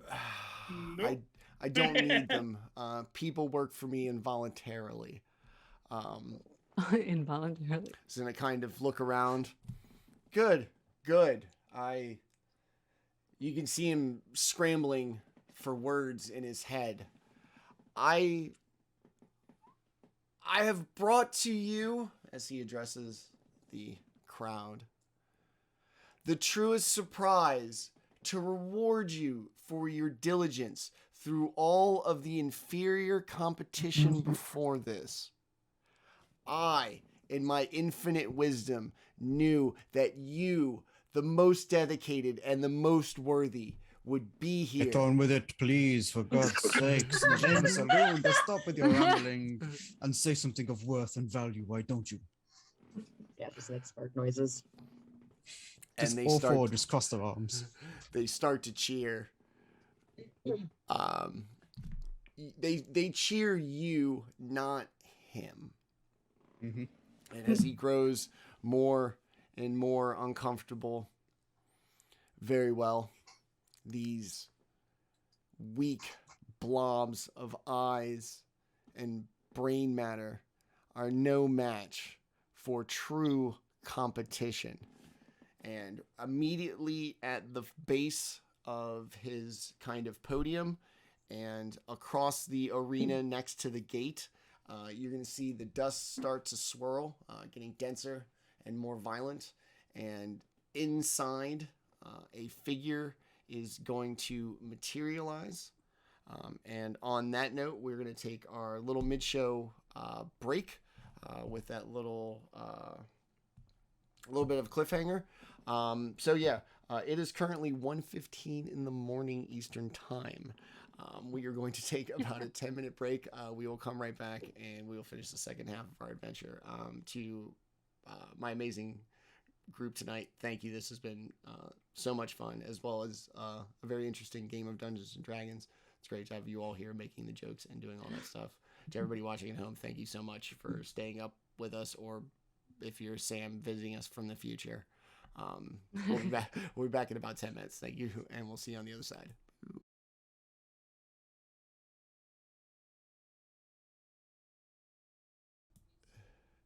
It is not on top of Skogg, but it is very close to one of you. All right, we are back. Thank you for sticking with us. Before the party went, they learned of a certain long-winded necromancer who loves the sound of his own voice. In no way a stretch of roleplay for the person playing them.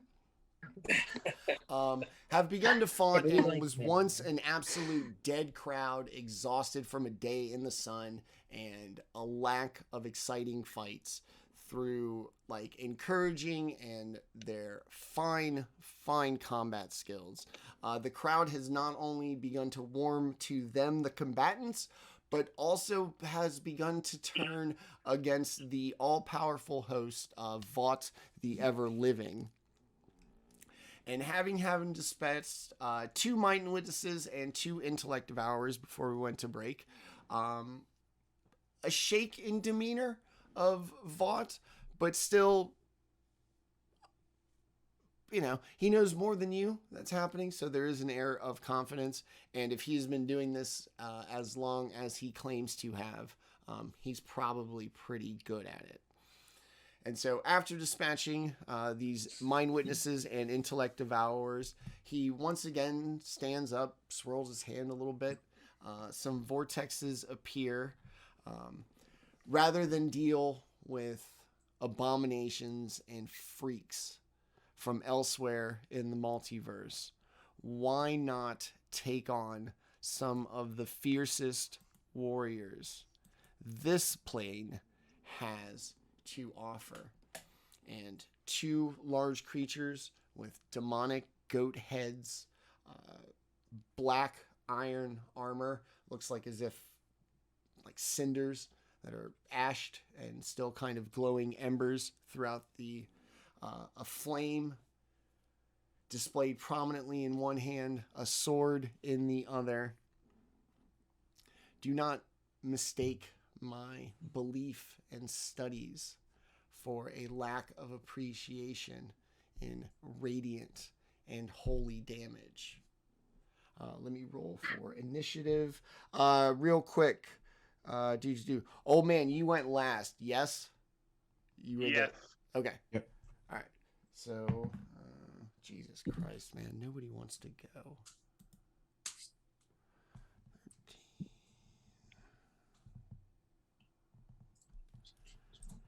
13. Okay. So you said this thing looks demonic, right? Yes. Okay.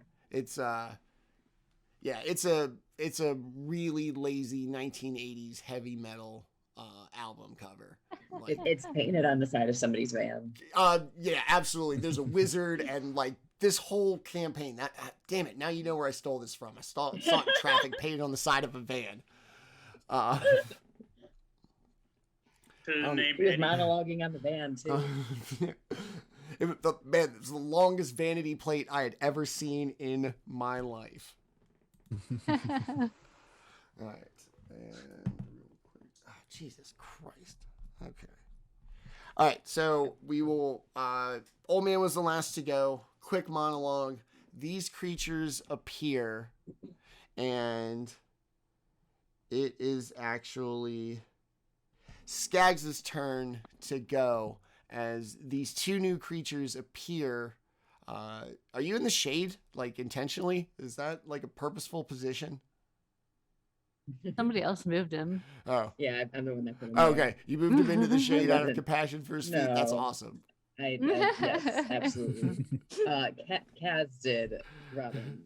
No thoughts heading to elevator music. So Hey, little put buddy, him, stay over here. The sand's I okay. like it. doo-doo. That's a good spot for me. All right.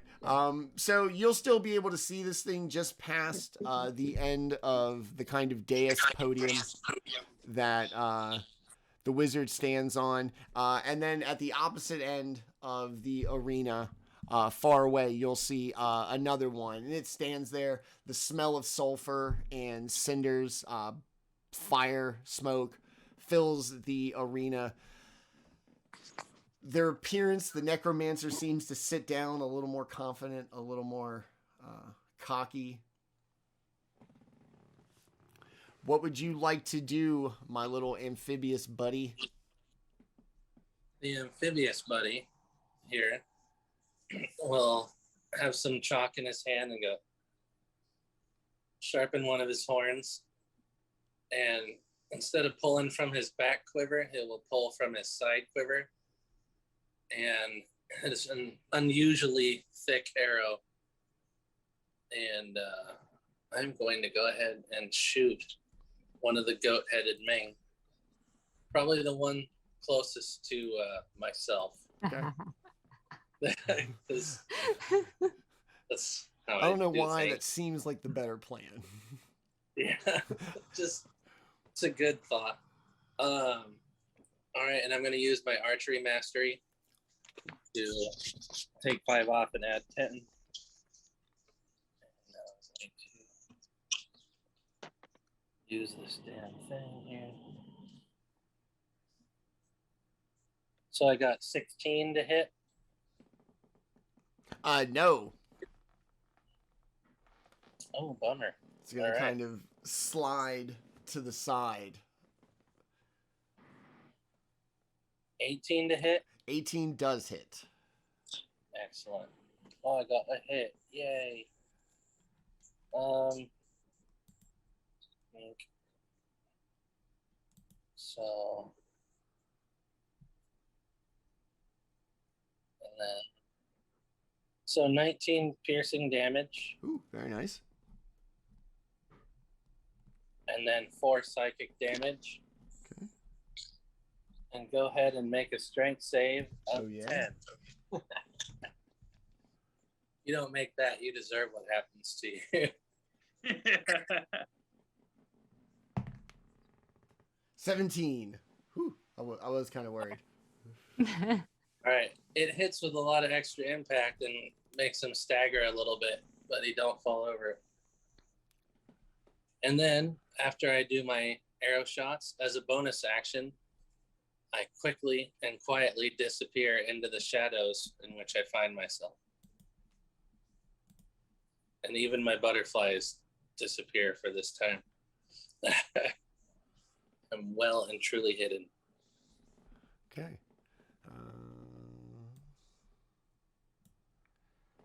All right. Thank God you pointed out that I had a massive shadow over my head. I just felt like it was somebody being very kind to make sure your feet didn't get burned. And I just realized that, so I thought it was cool. All right. It was very kind. I was on so many levels. So are you gonna like chameleon disappear or like into like nothing? Chameleon disappear. Okay. Walk over and disappear into the shadow. But if you look hard enough, you can still see me. I'm not magically hidden. Eyes blinking. All right. Big eyes. Taman, go ahead and it is now your turn. You were essentially equidistant from either one of these goat-headed bastards. All right. That is what I would call them. Uh-huh. I will. Let's see. I don't like that. Gonna see.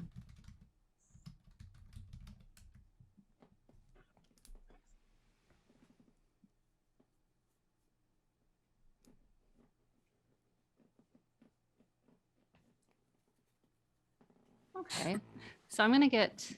Or did you say I'm within 60 feet of number 2? 15. Okay, so I'm 15 to either one. All right. Okay. So a little light's going to come out. This is just flavor, but a little light's going to come out and sort of like go from head to toe of number 2 and then back up again. And just out of curiosity, can Skogg speak Undercommon? I'm not 100% sure. Let me double check that.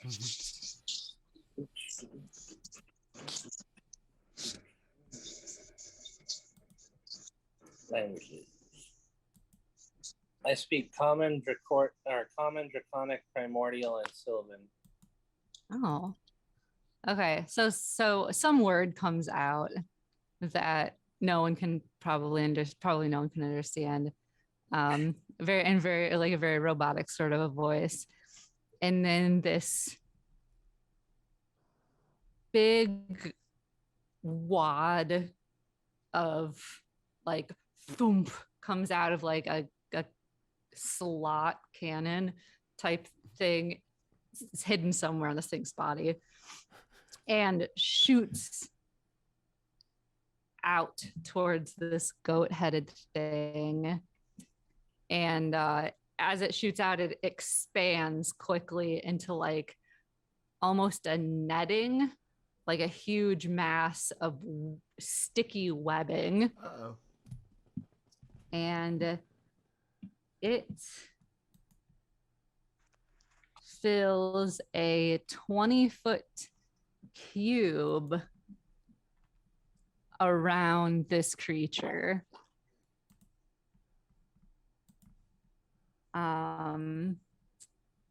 Totally forgot to take Uh, have to fix that. And is just layered across like the floor and the wall with a depth of 5 feet. And when it starts its turn in the web, it has to make a dex saving throw or be restrained. Okay. I appreciate it. So that is, and then it's gonna give a little cheerful beeping sound, like a whoo, and that's its turn. It's very pleased. Yeah. Yes. Pretty happy with itself right now. Clank, clank, clank, clank, clank as it dances around on the arena floor, beeping happily, like R2D2. Yeah. Acknowledge me, you bastards. I did it. All right. All right, well, let's go ahead and do that because it is actually now their turn. All right. All right, I need a dex saving That is throw or... Dex 15. Oh, no. Saving throw.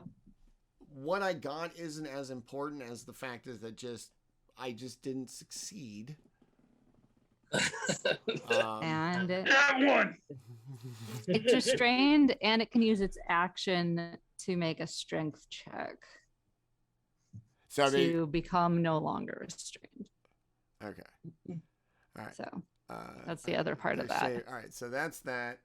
And now I can use my action to do this again to try to get free, yes? Yeah, so it can, it's now a strength check to become unrestrained. I am... But then that would be its action. Yeah. Yeah. All right. So. Heck yeah. Okay, let's just say that it didn't go well. And let's not dwell on this and we can move on. Is that another nat one? I know this one's not as bad. The last one was absolutely nat one. This is a 5 for a total of 8. I know for a fact for this big demonic goat thing that I was trying to sell. So it's struggling, and the little robot looks very, very happy. The goat feet, very pleased with itself. The goat feet just do not agree with this material. Is essentially the problem.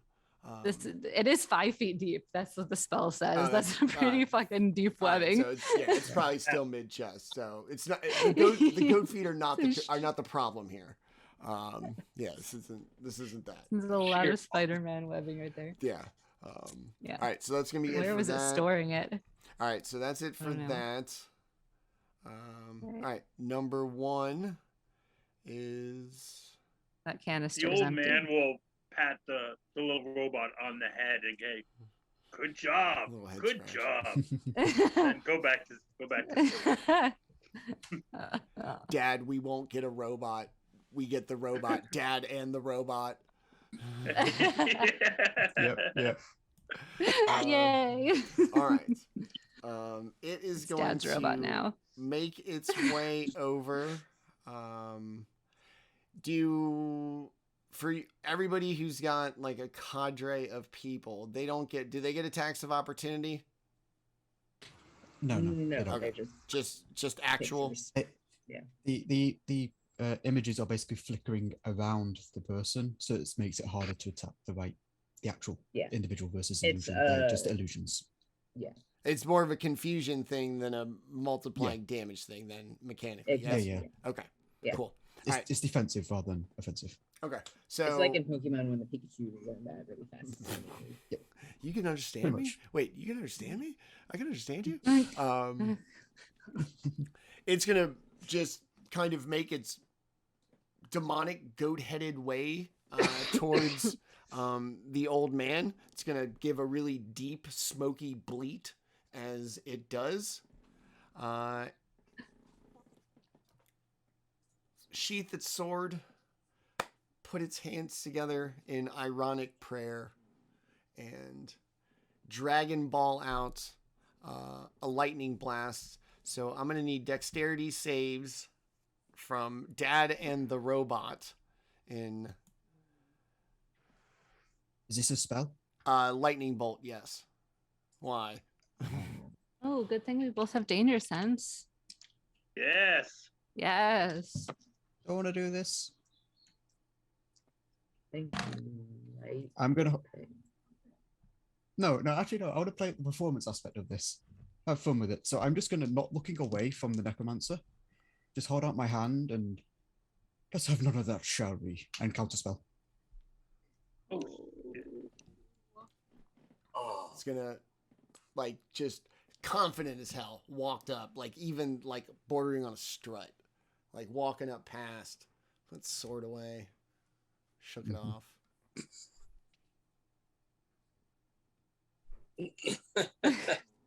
My friend, it seems that your minions are as weak and ineffective as you are. Perhaps you should scurry on back to whatever dimension you came from then and take these and just look down at the bull-headed animals and things back with you. You're not wanted here. One of those gasps so dramatic that it absolutely feels as if like the air has been sucked out of the room. Just like so startling as nothing comes out, and as it stands there doing nothing, the crowd all instantly shifts to look at Vought for his reaction. Loose skin, necromancer, doesn't have a good skincare routine. Slack jaw, not even cognizant enough to maintain the facade of this warlord and this feared entity as he just stands there. And when the gasp is over and that moment of silence stops and the crowd re-engages, it is not in cheers or jeers, but it is in laughter. That the crowd is now laughing at him as his big, proud champion stands there with nothing to show for it. Look around, my friend, at your dominion and despair. You built a castle on that foundation of lies and illusions. I am so happy to tear them apart for you. Before I tear you apart, of course. Just sit Now back. avert your eyes and bow before your better. Just sit down and just stew at the lack of performance of his champions. Excuse me. All right, that's gonna Need a be little it blue for pill. that. Oh, and guess whose turn it is? Back again. Okay. Yep. So at the end of his turn, I'm gonna start this monologue, and now, look, it's my turn. I guess I'll go. Yep. I was thinking of the performance aspect of it all. So how tall are these bull-headed, I assume minotaur? They're about 7 feet. 7 feet. So outside of the web. Okay. Just Not enough to stare be down the considered necromancer. large. They're still pretty impressive. Gotcha. Just stare down the necromancer, right. and then just casually, not turn my back because I'm flying, but just present my back to him and just fly over to number 2, which is still webbed up and restrained. As I do so, just mutter a slight, thank you, Taman, for this. This will make it so much easier. Since it's restrained, the owl, Octavius, is actually just going to stay there, flying in place. So release his grasp on my shoulder. And I'm just going to fly over towards number 2, and again, just run my hand across the blade of my rapier and just dive bomb into this enemy. Just go straight for the jugular, essentially. All right.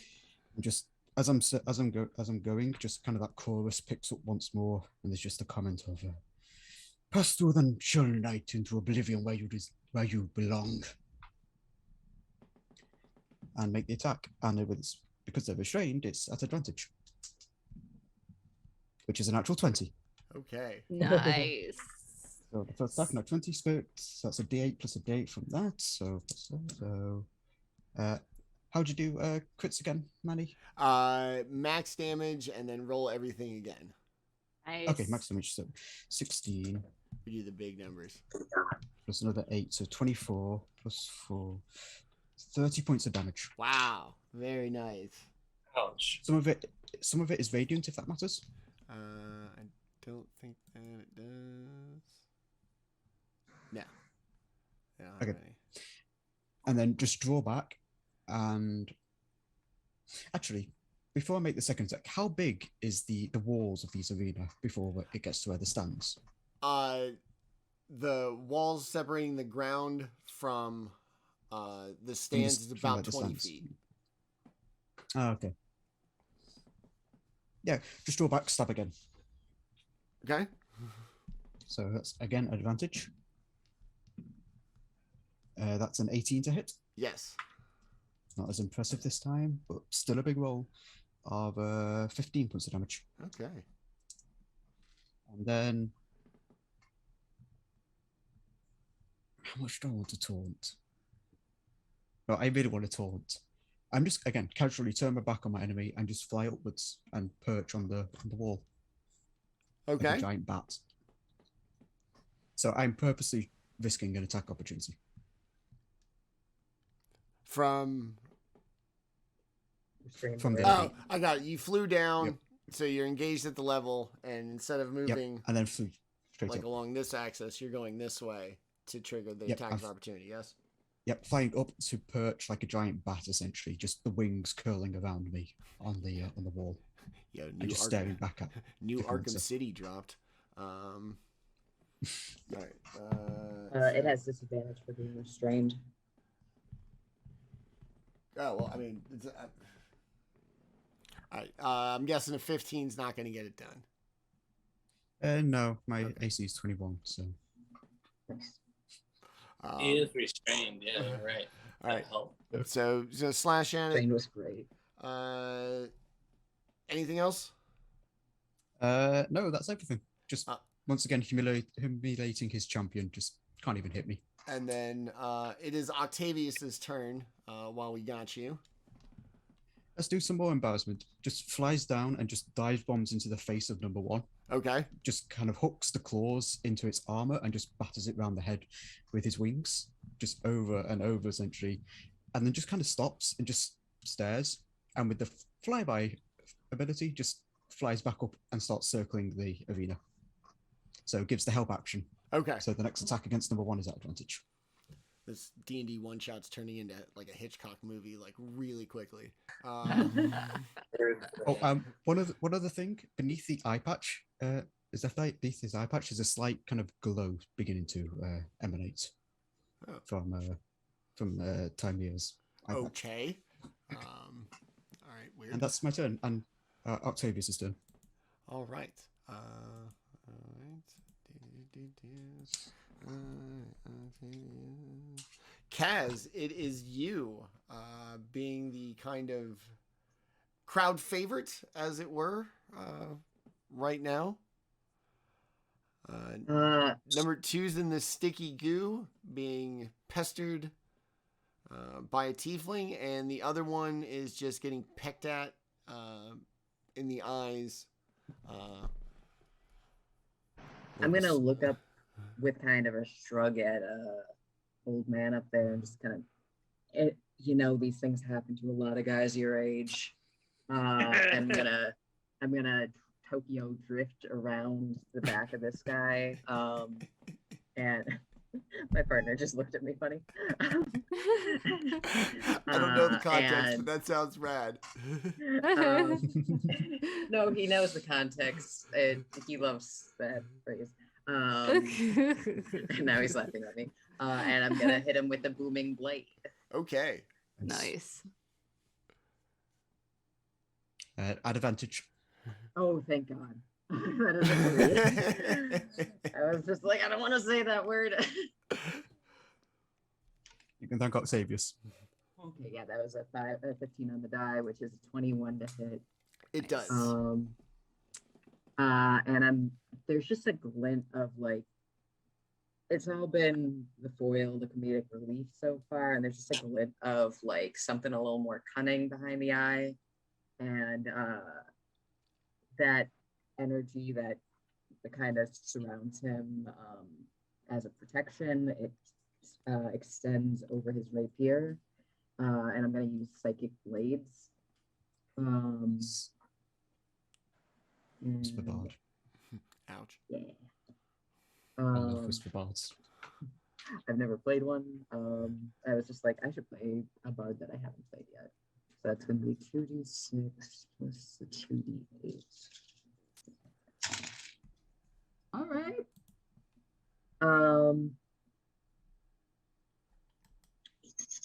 7 plus 8 is 15. 18 points of damage, and if it matters, I believe that 7 of that is psychic. Yeah. And 2 of that's thunder.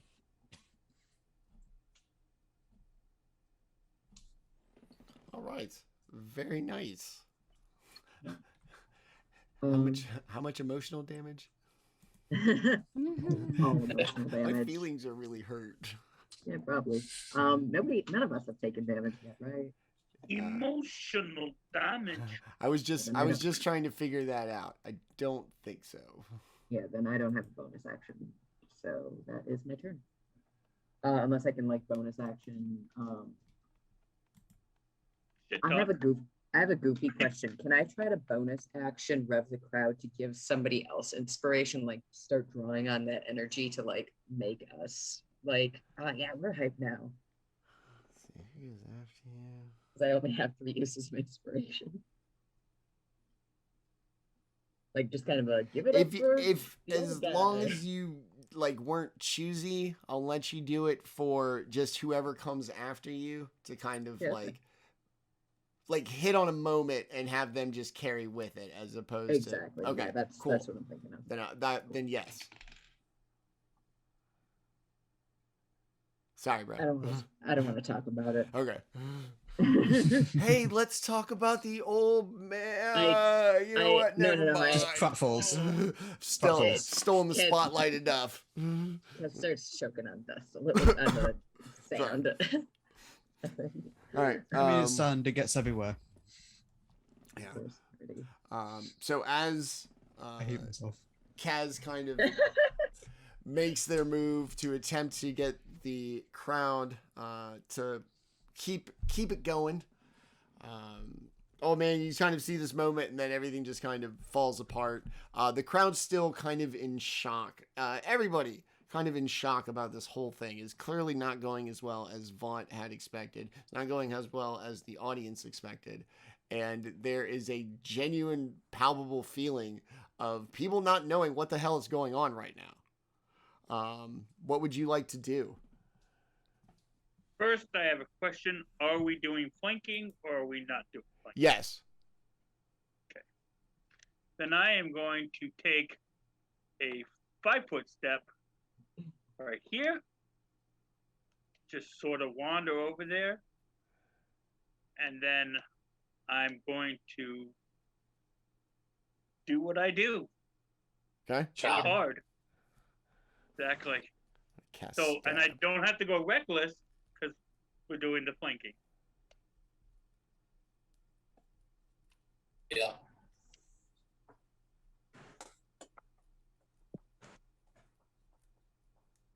Okay.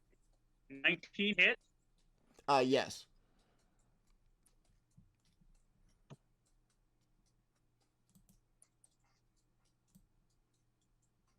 That will be 32 points of damage. Damn.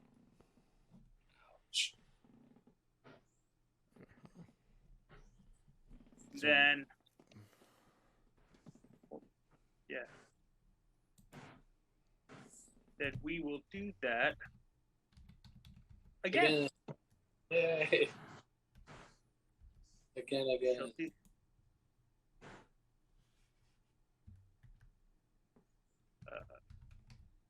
22 hits, correct? Yes.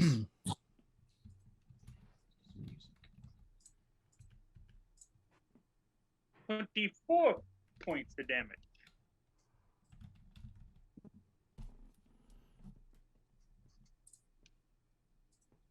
All right. Crowd's gonna go a little silent before you take your big swing. This odd sensation and this genuine sense of drama has overtaken the crowd, and with all this going on, you hear cheers for your teammates, dodges and oohs as well, and at this point, the crowd for the first time seems in unison. This is not a tepid or a crowd still waiting to be won over. They are about it. They're cheering, they're chanting, they are having the time of their lives as these, kind of the finale of your encounter very much seems to be almost in hand, much to the chagrin of Vought the Everliving. Old man, anything else? No, end my turn just like I start my turn. Put my head on my sword and just like, there we go. Nap time. All Nap right. time. Moving on to Skoggs in the shadows. Yeah. With feet not getting burned. A whole bunch of Bardlock in your proximity, one of these champions close to you, and then a bunch of goo and a flying tiefling off on the other side.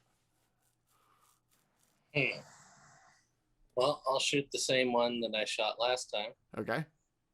The one closest to me. And there you go. And I'm going to use my archery feat, so it stings a lot. So 19 for the first hit. Yes. And a definite whiff on the second one. So we won't talk about how bad that went. Okay. It didn't go critically wrong, but it sure didn't impress anyone. So, oh yeah, I forgot to do the thing. So it takes 23 damage piercing, Okay. and then he takes 4 psychic. And because he's larger than me, he takes an additional 3 damage. Is this all from? This is all from one arrow. arrow, yes. 1 arrow, yeah. Okay.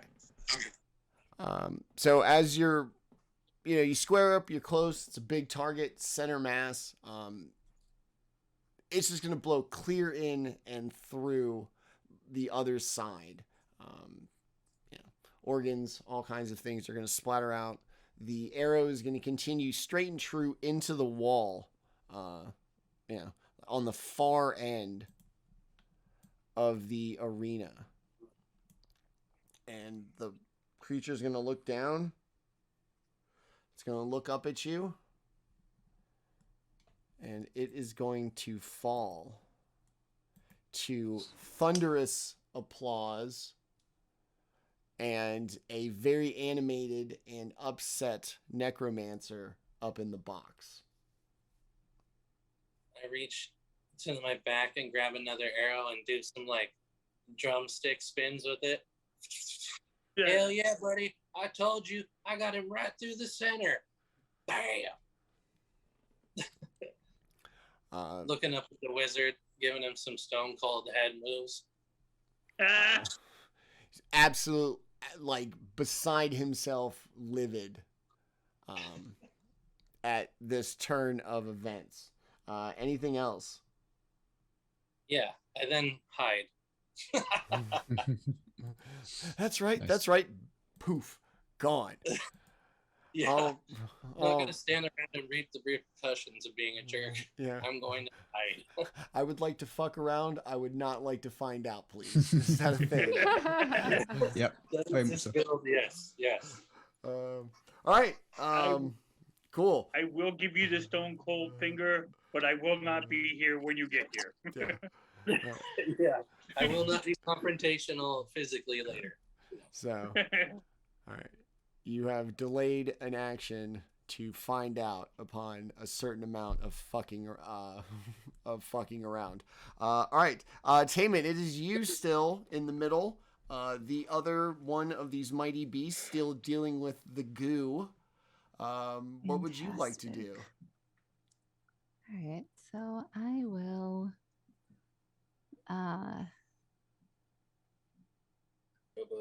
consider it for a moment, and then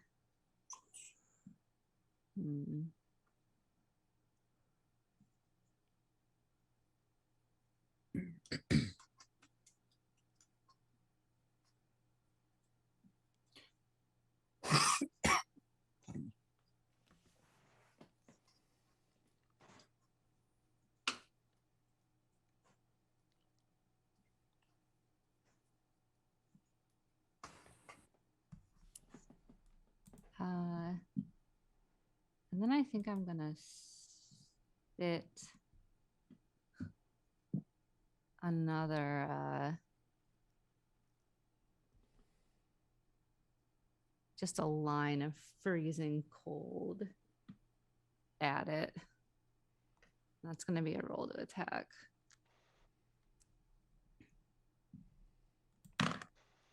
Ooh. It's an 11 to hit. No, that is not going to get it done. Yeah, I know. I know, man. You never say it. It's cool. So yeah, no, that'll go wide. So then, like, there's like a sad beeping. Like, We need to recalibrate the robot. All right. No. Anything else? No, I also am recalibrate the robot. technically I have to concentrate on the web also. Okay. But nope, that's it. All right. It's just gonna scuttle a little. I'll recalibrate the robot the dad way. Just Oh bang, no. bang. So it's gonna struggle in the web. It's gonna realize that it is not escaping is not its plan, and it is going to Just 4 tieflings simultaneously tilt the head.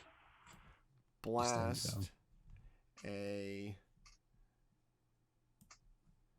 It's going to do the same thing. It's going to kind of stride confident, or not stride, but push out.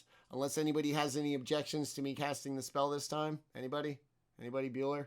No? Maybe? How would... No, it's more of like, because I have mirror image up.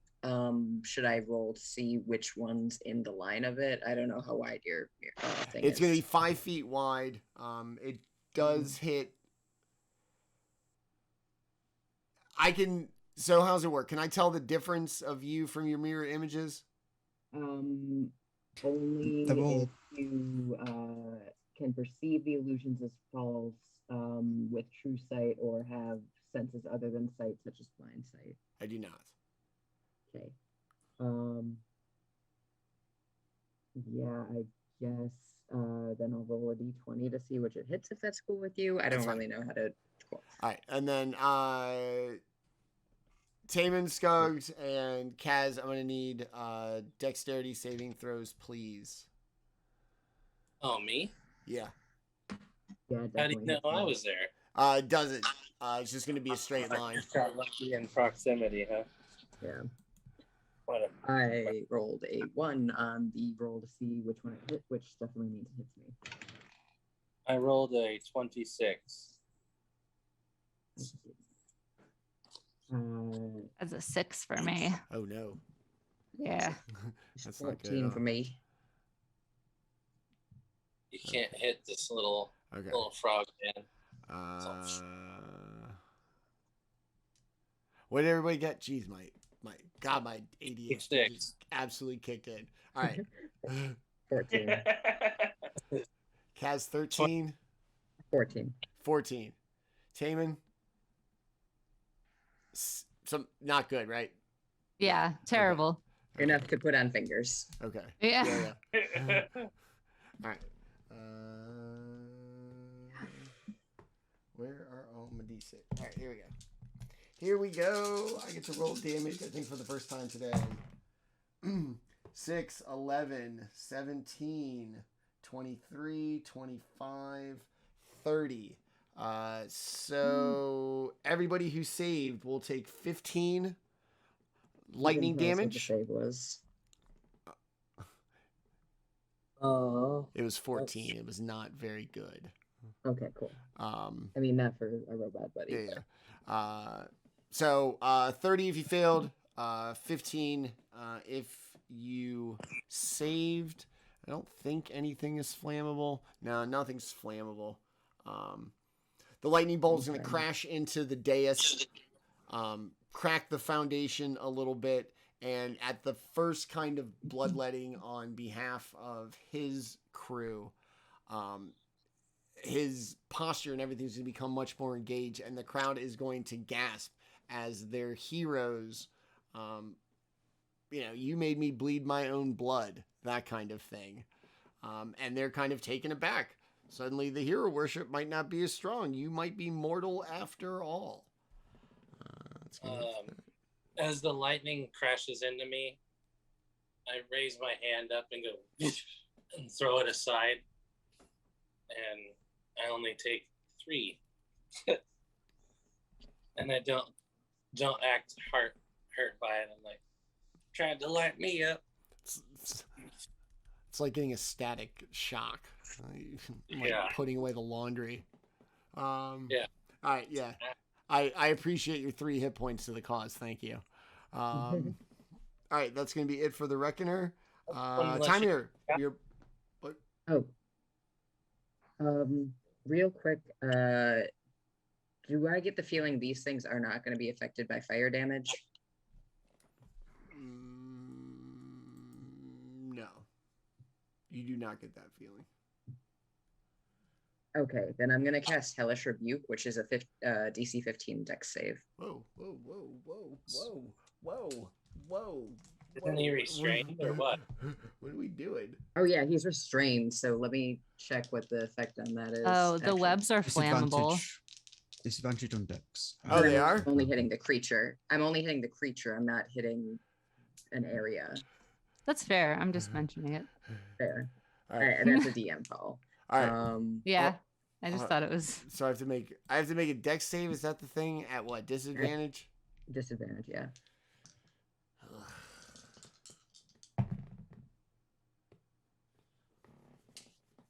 Can't be disadvantage if they're both shitty. So let's posit the hypothetical that I may have not saved. And based on how that conversation goes, we can swing around and do the equally likely hypothetical that I did save. But let's start with in case I didn't. 17 points of damage, fire damage. Let's start with what if I didn't. I'm Okay. good, Max. And then we can totally forget about what if I did. Yeah. Yeah, let's move on. We don't have to dwell on the past, y'all. Let's move forward. Yeah. Kaz just kind of comes up from like, all right, I'm good, and like senses the crowd, like losing the crowd a little bit, and just hits it with the hellish rebuke. Like, no, we're good. We're fine. And Late even. seeing the previous reckoner go down, the briefest glint of hope in the eyes of Vought the Everliving, the crowd once again back on your side. Yeah, they can do the basic math going on in front of them. They are now invested into Vaught's reaction at what they believe to be your inevitable victory. All right, that's good. Tymiur, it is you at the top of the order. This one's stuck in goo and not doing very well. Do you mind if I be a bit cinematic for a moment? Go for it. So I just said, it's like seeing the crowd kind of reacting to being here. I'm just going to stand up straight on this balcony, essentially the rim of the stand, and the wings just fully fly outwards. And at the very edges of them, the feathers where they faded back almost seem to be actually disappearing into like smoke and mist at this point.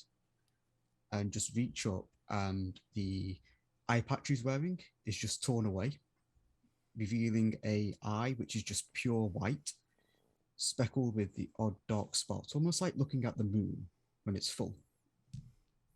That just seems to dart around the stand, separate from his own. The hand drops to the scarf he wears, that's torn away, and you see like ritualistic markings across his collarbone, which gleam with a faint silvery, almost moonlight at this point, and he just looks around.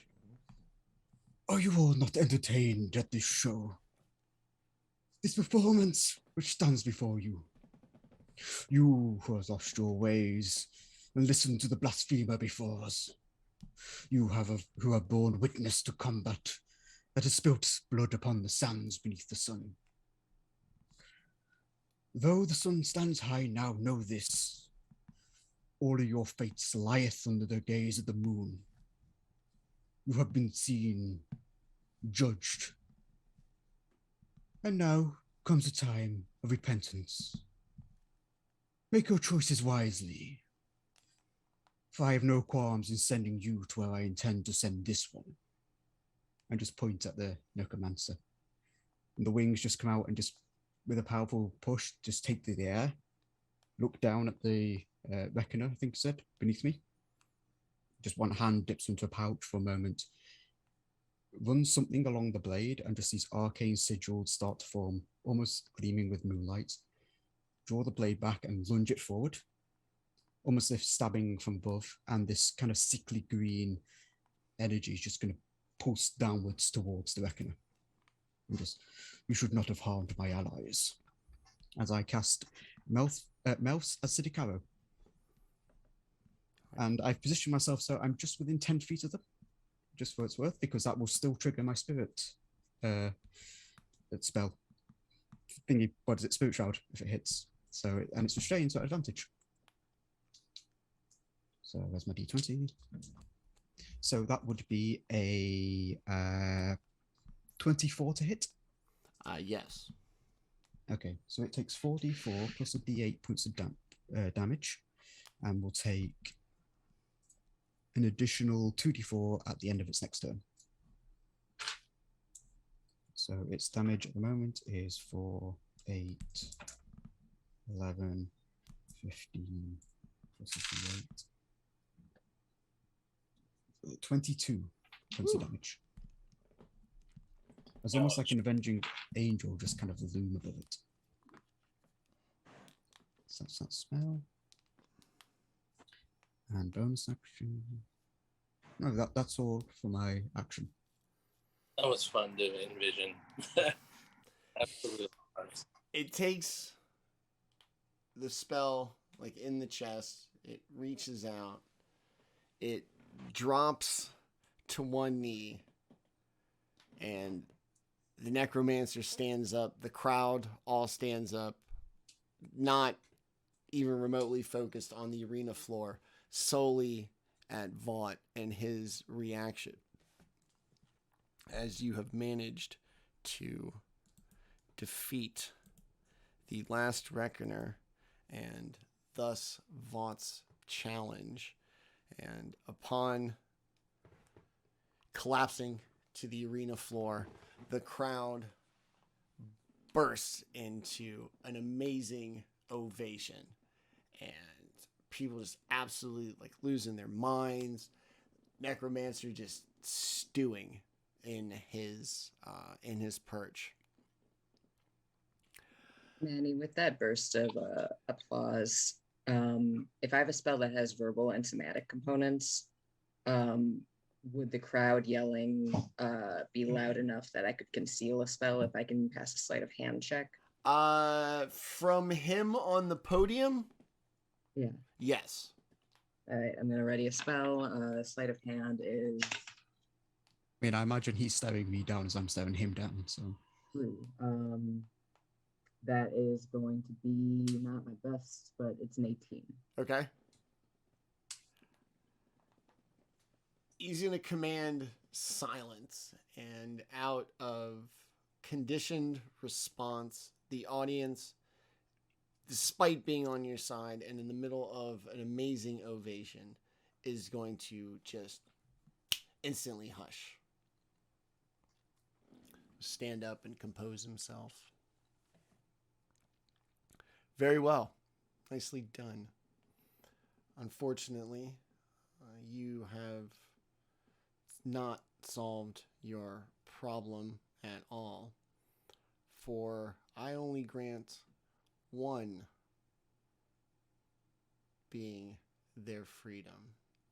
And as I will freely admit, my entourage did not do the job that was expected of them. And for a group that thinks so highly of itself, perhaps this is a problem you should work out amongst yourselves. Kaz has gone entirely still, and so have all three copies of him, and just watches and listens for a second. And you're right. The joking facade falls. We have not solved our problem, and as you command silence, I'll do the same. And he's going to cast silence. In 5e, can you still do that on an object that somebody's wearing, or does it have to be on his podium? I think we've done this. I think we've asked this question. I do not remember what we came up with. I think silence in 5e is a point within range. Yeah, you have to hit it on a point, and then there's a radius. Yep. So, but it can be just any point, even if it's on another being. You can basically center it where he is. He can move and leave the radius where it would have no effect, but while he's in that radius, you can center it on him easily. Sounds good. Yeah, so I'm casting silence right on his chair on the podium. Okay. It's a 20-foot radius. Yep. So is it something they could see?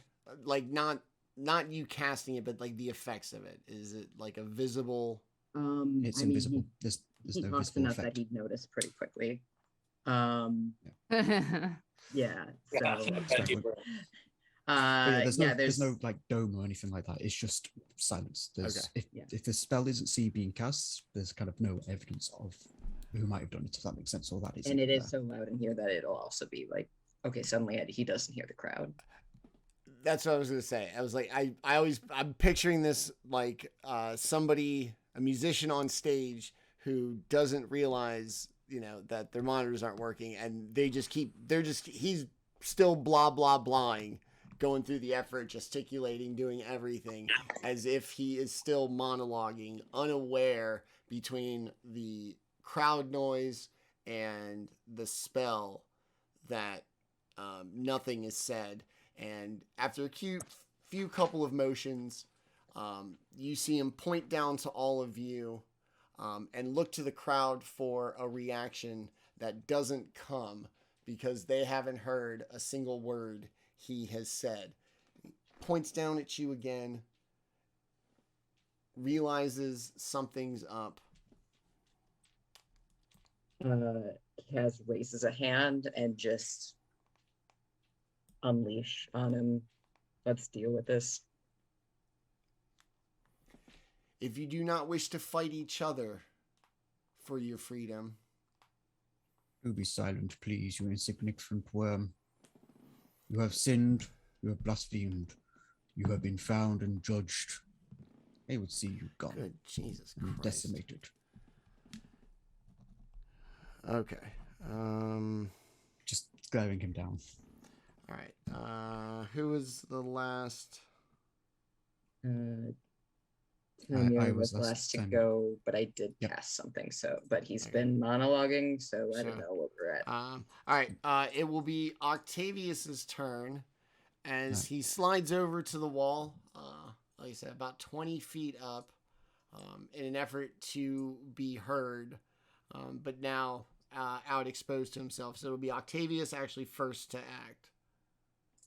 At the end of my turn, Taman would have moved kind of more towards center. So he's I want flying you with to the see middle me. of the. He would be about flight-wise. He's about 40 feet up in the air at this point. But yeah, Octavius will immediately. So Octavius is a white owl, snowy owl, basically with a black chest. As the bird kind of wheels through the air, he too kind of is just like white smoke for a moment, almost like silvery moonlight, as he flies through the air towards necromancer. Take the action to help. So advantage on the next attack, and then wheels around to fly back to land on my shoulder once more. Okay. And that would be his turn. All right. Very nice. All right, Kaz, you have caused the necromancer to move out of his well-appointed chair to be heard, taking away his voice. You can imagine it was quite devastating. Are you? Or sorry, is he among the crowd now, or is there like a private kind of walkway on he's the like the wall that would separate the like the crowd from the floor. Understood. That's bold considering how the crowd's been acting, but I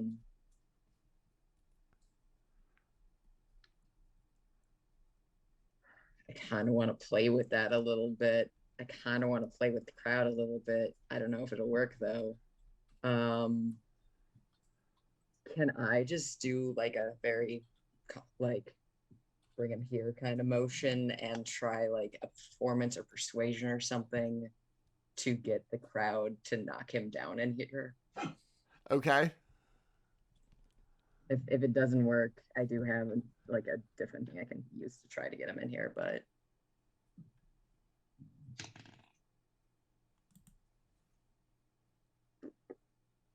do you want performance or persuasion? Because one of those is going to be pretty solid. One of those is not.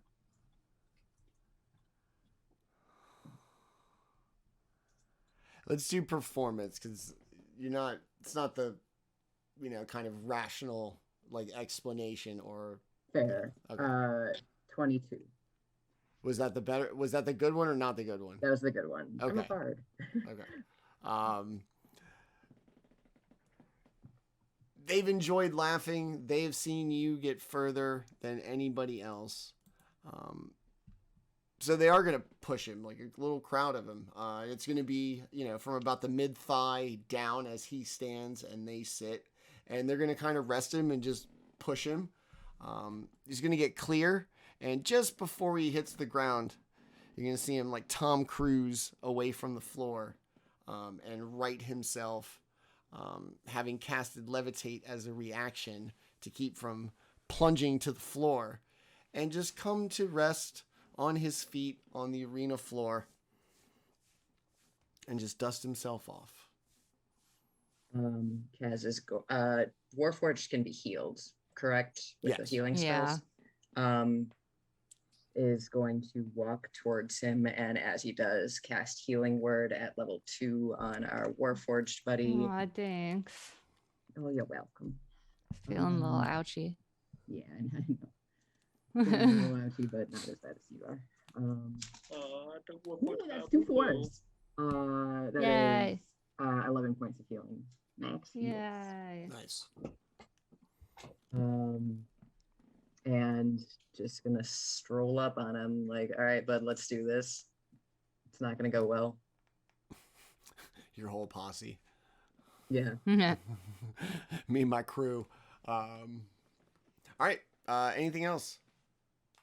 Move, bonus, and I did some stuff. So yeah, that's all. Old man, wake up. Your adversary is now on the ground. I will wake up.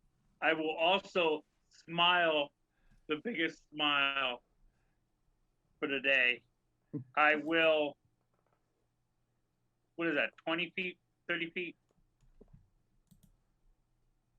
Run up on him. I mean, you have the movement for it.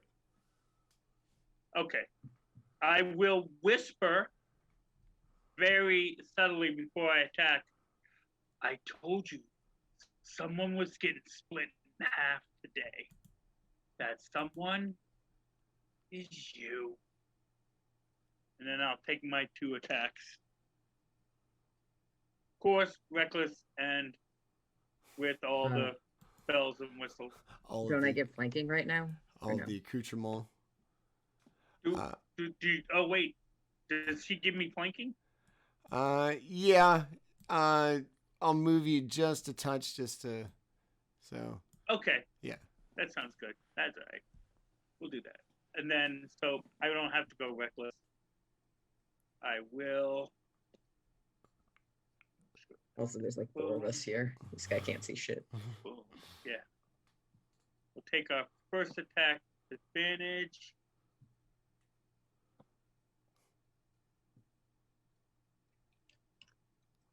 It's like in the weirdest mosh pit ever. Does 17 hit? 17 does hit. Okay, then I will roll damage. And that will be 31 points of damage. What? Points of damage. All right, very nice. And then, hold on. We will. After and then, does the phrase "I'm gonna do it again" follow? Yes. Okay. We'll fucking do it again. Just preparing. I'll fucking do it again. Do it again. Do it. Oh, that was so close to a 20. It's a dirty 20. Yeah. Yep.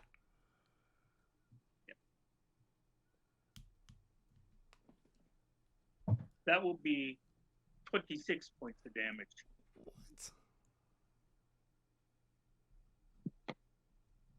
Okay. Weapon master with the barbarian. Just can't go wrong with it. One round. You're gonna wail on it. And then You're gonna. Can I just look at him and go like this? With a great sword in hand. Almost hitting him with it, like as you try to swing your wrists around. The crowd is speechless. Like you could absolutely hear like a pin drop. It's like the slow motion boxing scenes in the movie where it's absolute silence and just the suddening bass of the sounds of these impacts. As like I said, there is nothing that can be heard. The crowd is in such a shock. Old man, anything else? I will look at Tymiur and say, I have set him on a tee for you, my friend. Knock it down. All right. Skoggs, what do you want to do in your little lizard, your little sense here? It's tormented you. He is within reach of you. What would you like to do? I I look over at the barbarian and all those muscles, and you still couldn't get it done. And I disappear in the black wind and fly right past the necromancer, and then fly past him again. And I'm standing right where I'm standing. And let's see what I got done to him here. Did some fancy moves here. Hell yeah. I got a 23 to hit on the first fancy move. Yes. And then the regular shot is at a 20 to hit. Yes. Okay. So the first one is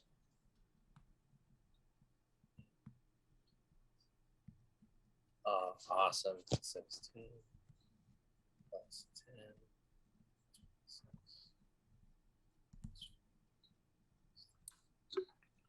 Sorry, I have to do the math. 30 and then add 3. All right. Math at 2:30 in the morning. Doesn't He work, takes does it? right. He takes 33 damage What? from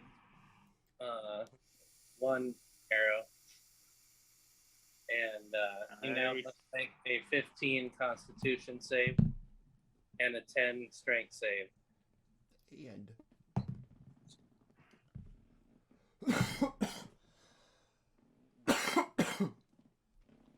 all right, let's say hypothetically he failed both. How would that look? That would look like all of a sudden In theory. black vile ichor is coming out of his eye sockets in his mouth, and he falls to the ground. And then another arrow that wasn't there just a second ago sprouts out of his forehead and does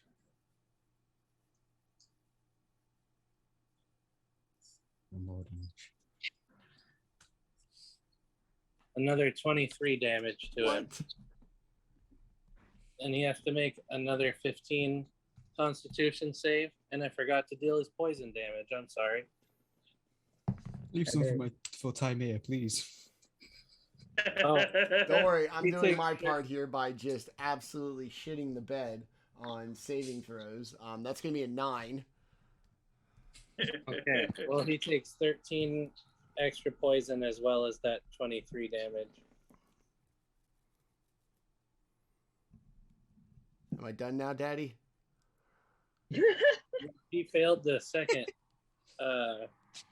poison save, right? Yes. Thanks Okay, well thanks then. for asking. Okay, just making sure I get this accurate for numbers' sake. Thanks for He takes, caring. Yeah. he takes another 13 poison damage. I've been saving this one move up for a long time. Was that your big? Was that the big thing? That's just my limit break. Okay. Nice. It's been glowing for since yesterday, literally. I was all, my bow appeared out of nowhere into my hand, and it was like black wind, and I The necromancer, dried, cracked, kind of fetid skin. Dust kicks off of it at every blow. The crowd still in absolute shock, just in complete disbelief. Entire arena sitting there, mouth agape, just no idea of what's going on. All right. So, guys, anything else? That was very impressive. Everybody very impressive so far. thank you. Anything else? Nope. Like I said, that was it. That was my limit break. I'm back to being normal me now. All right. He Taman, just went Super Saiyan. the only Yeah. the only character that I've done any kind of damage for. It is now your turn as this necromancer. You're literally a bunch of bullies taking like a small child's lunch money. At this No, point. I don't think that's true when we're slaves that he captured. I object. The more not the same moralistic judgments, but much more of the visual of just the weaker being just absolutely just short of pulling his underwear over his head. I'm about to. Which I don't, I'm not that. I will give Thanks you for the that idea. as a free action. Just the big wedgie. Table, Do you know what the moral lesson of this is? That there's a moral to this. Don't fucking talk so much. Yeah. Sorry, y'all. That's fine. I only get to play one NBC today. No, that's It's all all right. right. I get It's why good. you did it.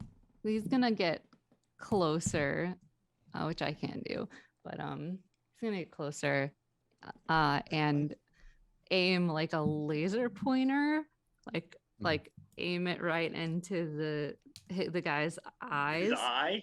and then it starts blinking very rapidly, and then he's gonna need to make a Constitution saving throw. Did you just give him laser eye surgery? Yeah. Maybe. His vision just got real good. I was saying, I was Yeah. like, man, Longer these drops are cataract. totally worth it. I could drive at night now. You know how much astigmatism sucks? Ooh, I am slightly confident about this. What kind of? It's a con 15. Prepare the silvery barbs. Prepare the silvery barbs. Confidence is confidence. It doesn't, necessarily guarantee future results. So while I was confident, I still failed, like most of my career, in fact. So he's gonna be blinded now by Cool. my little laser Nice. pointer. That's great. Cool. I love that. That is That's so why awesome. they have the warning on the side of those things.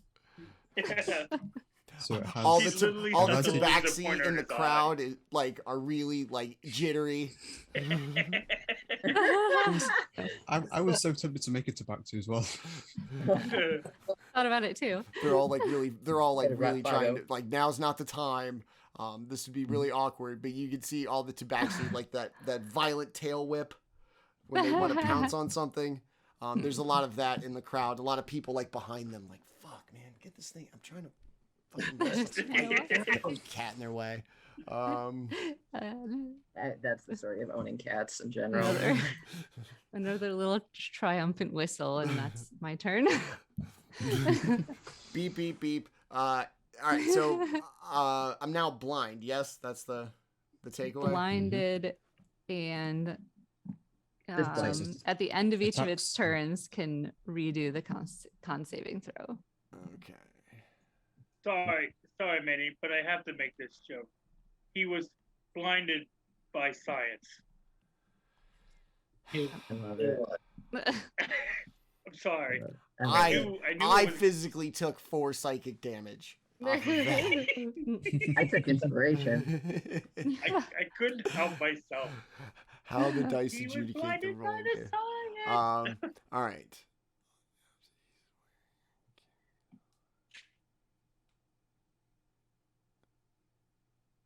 Okay, what are the mechanics of being blinded?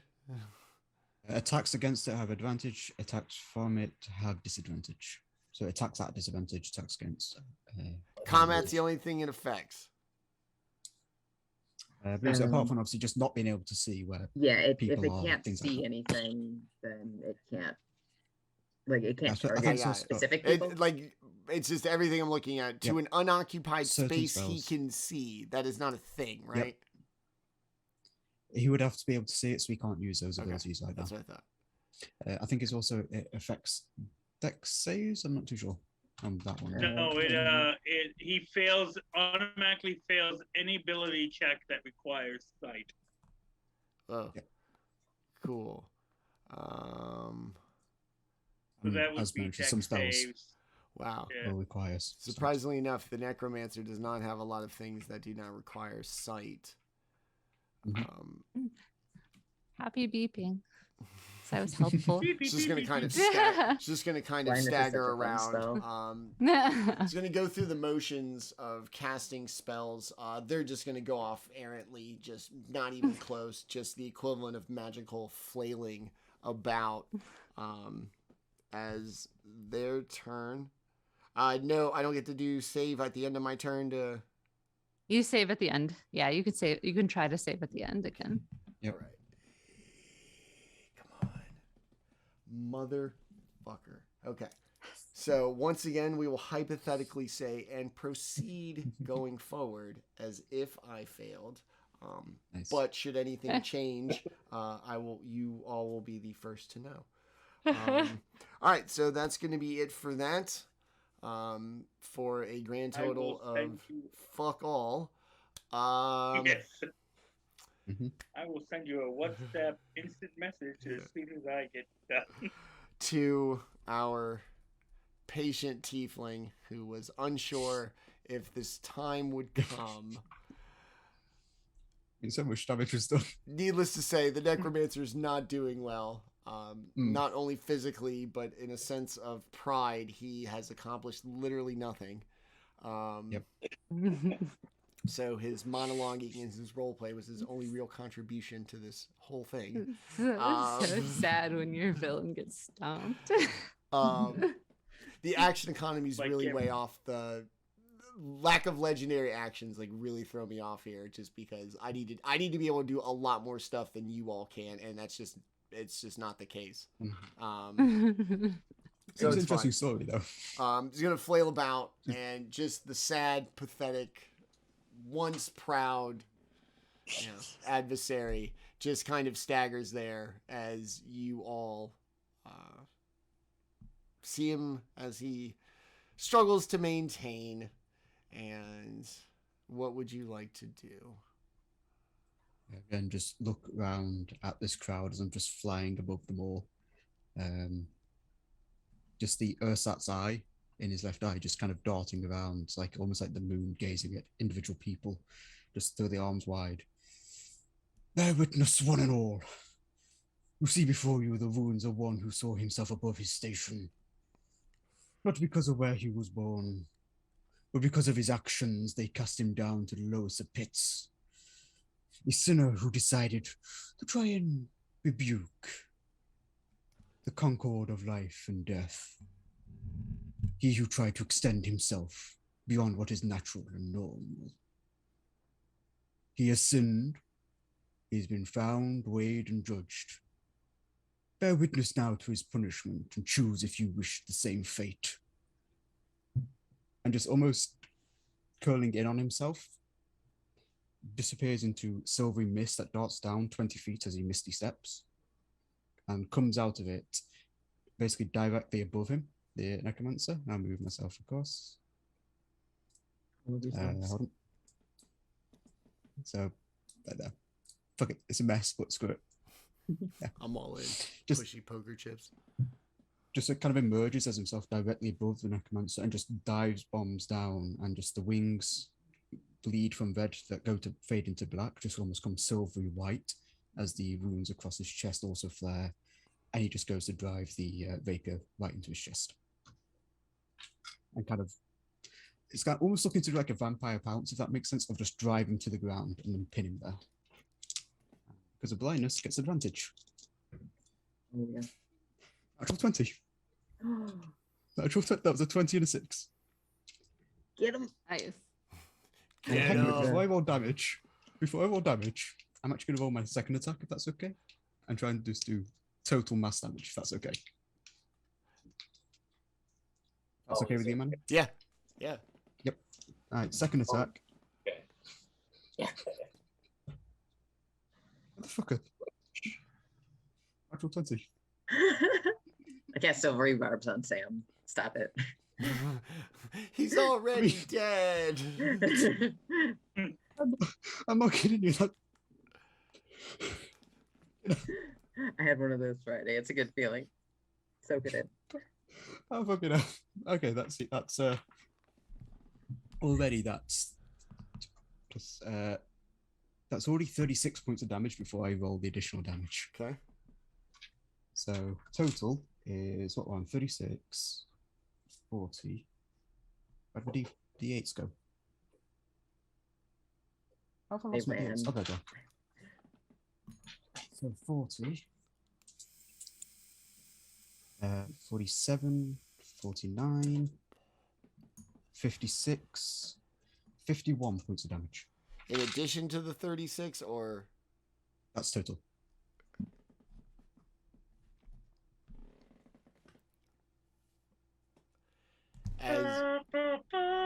as you bear down on this flailing, once proud necromancer. Just what? From standing like vertically through and down to the ground, right? Oh, kind of like landing on his chest, driving him prone, and just driving the rapier into his chest. Okay. So he's flat on his back, looking up at the sky.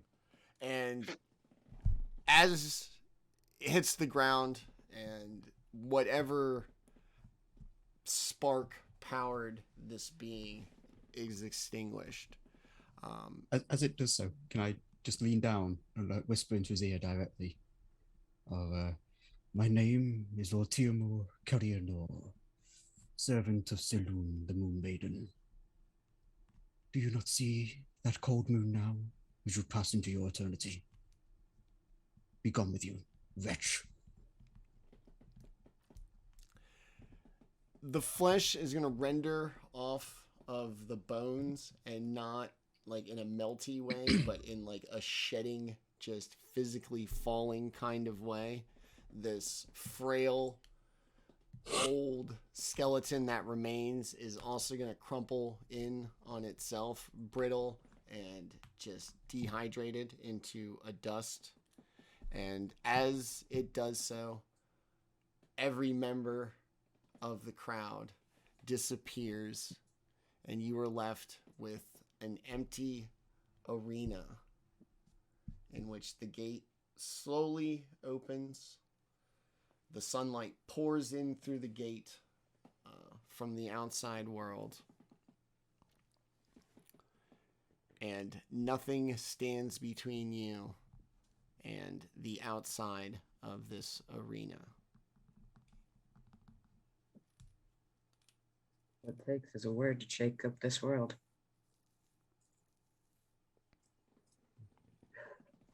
I look over at everybody and they go, well, it's like I said, bye. And this is like when I'm out the door and long gone, and I probably have somebody's gold. Fair enough. Tymiur kind of stands up and kind of rolls his shoulders for a moment, and those that remain, since I'm going to say his gold is gone, because fuck it, why not? That little bastard reaches into his coat and just reaches into his coat, like pulls out another eye patch, just kind of settles it over the Ursat's eye, and as he's kind of, you watch his body kind of hunch over once more into age, and just like the rapier is like kind of almost like growing out from the hilts is this kind of bark that wraps around it until you see just the cane once more. And you'll just turn to Octavius and give thanks to the Moon Maiden for her aid in this, and pass on that I have done my duty, my friend. Thank you for standing by my side once more. And the owl just kind of fades into just mist. And you see just now like an old man instead of what he just once was. Manny, do this necromancer guy, do I get the feeling he was just a necromancer, or was he was he more of a lich kind of situation? Probably in a transitional period, or at least it being a long-term goal. He seemed unnaturally long-lived, but maybe not with the full commitment. Got it. Okay. Kaz, anything you would like to do as the crowd disappears? Your little froggy buddy absolutely dips the fuck out. God. The copies vanish and kind of just takes a breath, like that. Someone who grew up around Fae, some freedom, and is bonded to the Archfey. Breaking a little freedom, breaking a little chaos out felt pretty good. Hey, old timer, you're pretty good at that. Wouldn't mind learning some ropes if you're looking for a student sometime. Which old timer do you mean? There were two of us here. Oh, yeah, I don't do what these guys do. I don't. Maybe I gave the wrong impressions in that fight, but you're kind of more my speed. Well, you seem kind of pause for a moment to think and reach into another pocket. There's almost like pulls out a pocket watch. Only instead of a dial, it's almost like the cycles of the moon ticking through. Well, I think I have but 2 years left of my contract before I am allowed to pass on, so why not? It'd be good to have a student once more. Been, what was it? 132 since the last one, I think, so why not? You just kind of ruffle his wings. You certainly have some good stories that I would love to hear sometime. Oh, Think there's any treasure in this place? It's worth a look. I don't see why not. I'm sure our frog friend would have liked to have respected himself, but since he seems to have absconded with all of 30 gold, 2 silver, and a old nut from something. I don't know what it was. I didn't have much. Werther's original. I'm That's the also pockets. Where am I worth? Little bastard. I'm also gonna burn my last second level spot to heal up our little buddy a little bit more. Aw. That was some crazy control. As you get your healing, 9 points. and everything seems better. The crowd having disappeared, the necromancer having kind of melted away, the gate now open, freedom in front of you. Taman, what would you like to do? Oh, he doesn't look like he's going anywhere anytime soon, especially with being healed up by Kaz. His purpose was basically to serve, and he doesn't seem to have an owner at the moment, so he's just sort of hovering like a puppy. So yeah, he's kind of at the moment looks like he's just waiting to either follow or be told what to do. How heavy is he? Somewhere between like halfling and human in height, but medium sized because of the weight. Definitely. Yeah, I can't carry this guy around.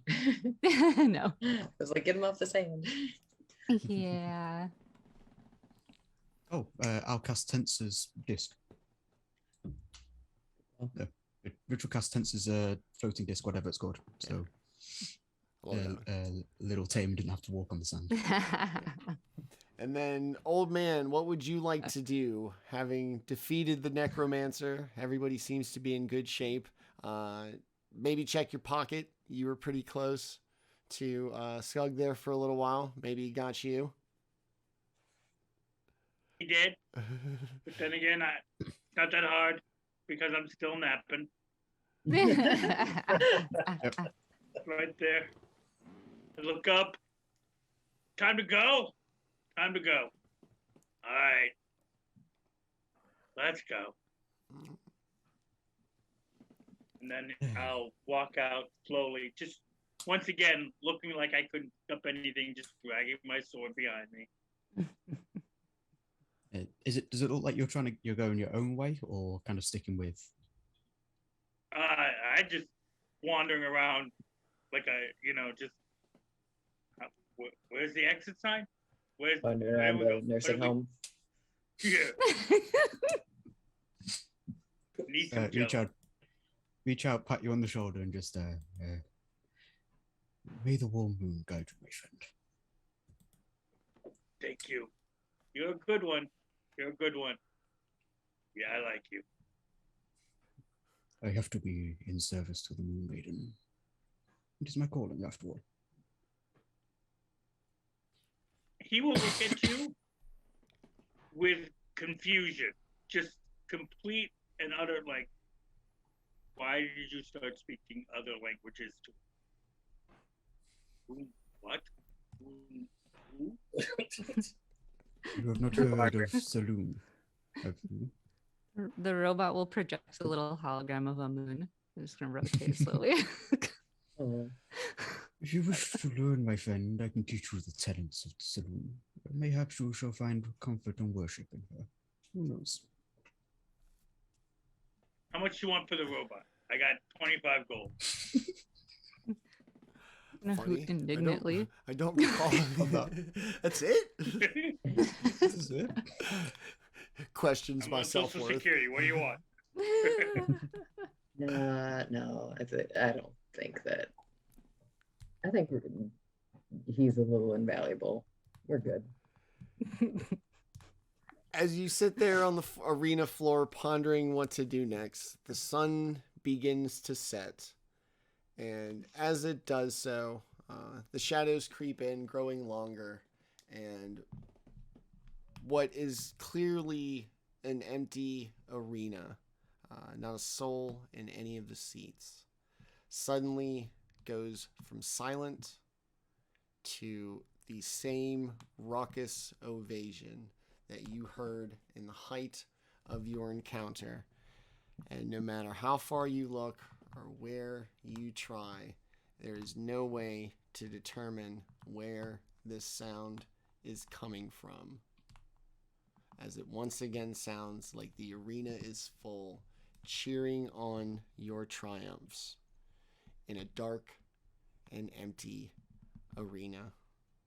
And that's where we will leave tonight's episode of Freedom Fighters. Thanks for stomping all over me. So my failures are this. I went last in initiative in every single thing, with them getting worse as they went on, which was really awful. Action economy was horribly not in my favor. And some of you really had some really cool shit. So yeah, I didn't apparently stand a chance. But that's one of the fun things for me, is watching you guys get to do all the cool Legendary stuff. actions. Yeah. I run dragons one night a week, so guess what? I get to go like 5 times. It's awesome. Now I'm like, I just get once, cool, and I go last. Fabulous. This is gonna go well. Is there like an Uno reverse card that I can get here? That would be dope. What do you mean you just did 46 points of damage with one arrow? Yeah, and cool. And 4 of you have to go before it's my turn. This is gonna be great. Yep. Miss a saving. Yeah, This is when I Yeah. start. This Cool. is when I start like tripling my bad guys' Thanks hit for points, thanks for but playing. my players don't know that happened. Now we've thrown him The off math his looked rhythm. good. I thought the hunters and was then great. the necromancer, AC 16, high for a caster, Oh yeah. 150 hit points. nice. Like I said, it's kind of squishy because he's necromancer, but going absolutely last is just like cool. I'll just stand here while you all beat the Well, shit and- out of me. And 2 net 20s in a row. Yeah. Yeah, that was ridiculous. That was 220. absolutely ridiculous. After somebody's mega salvo. 11 hit points at the time of the beginning of Sam's turn. So that's why I was like, go ahead. I just wanted to see how big the number would get. But he had 11 hit points at the time. Nice. Jesus Wow, Christ. that So- poor guy. Oh, Between Sam, Tenta, and me, we did what? Almost 200 points of damage? 300 points? 200, 225? Had to be. 168 for everybody who went before Sam. And then Sam dropped another 50 on you. And then number 56, Yep. yeah? Yeah, thereabouts. Okay. Something like that. So ridiculous. one round of combat Is everyone burning everything? was I mean, it's 230 some odd hit points about.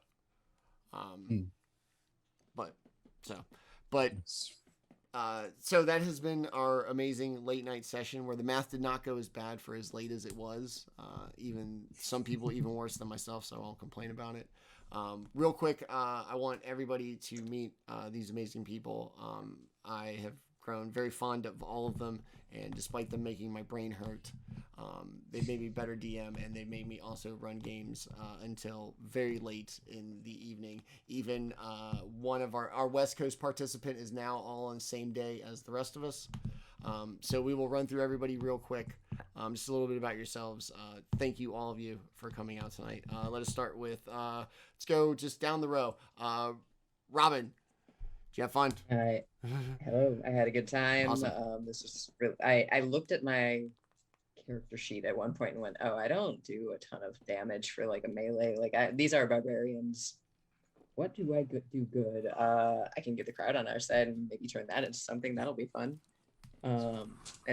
I really enjoy playing the creative side of things with you. I'm Robin. I've been playing with Manny and his channel since September, so we're almost at a year here, and having a great time.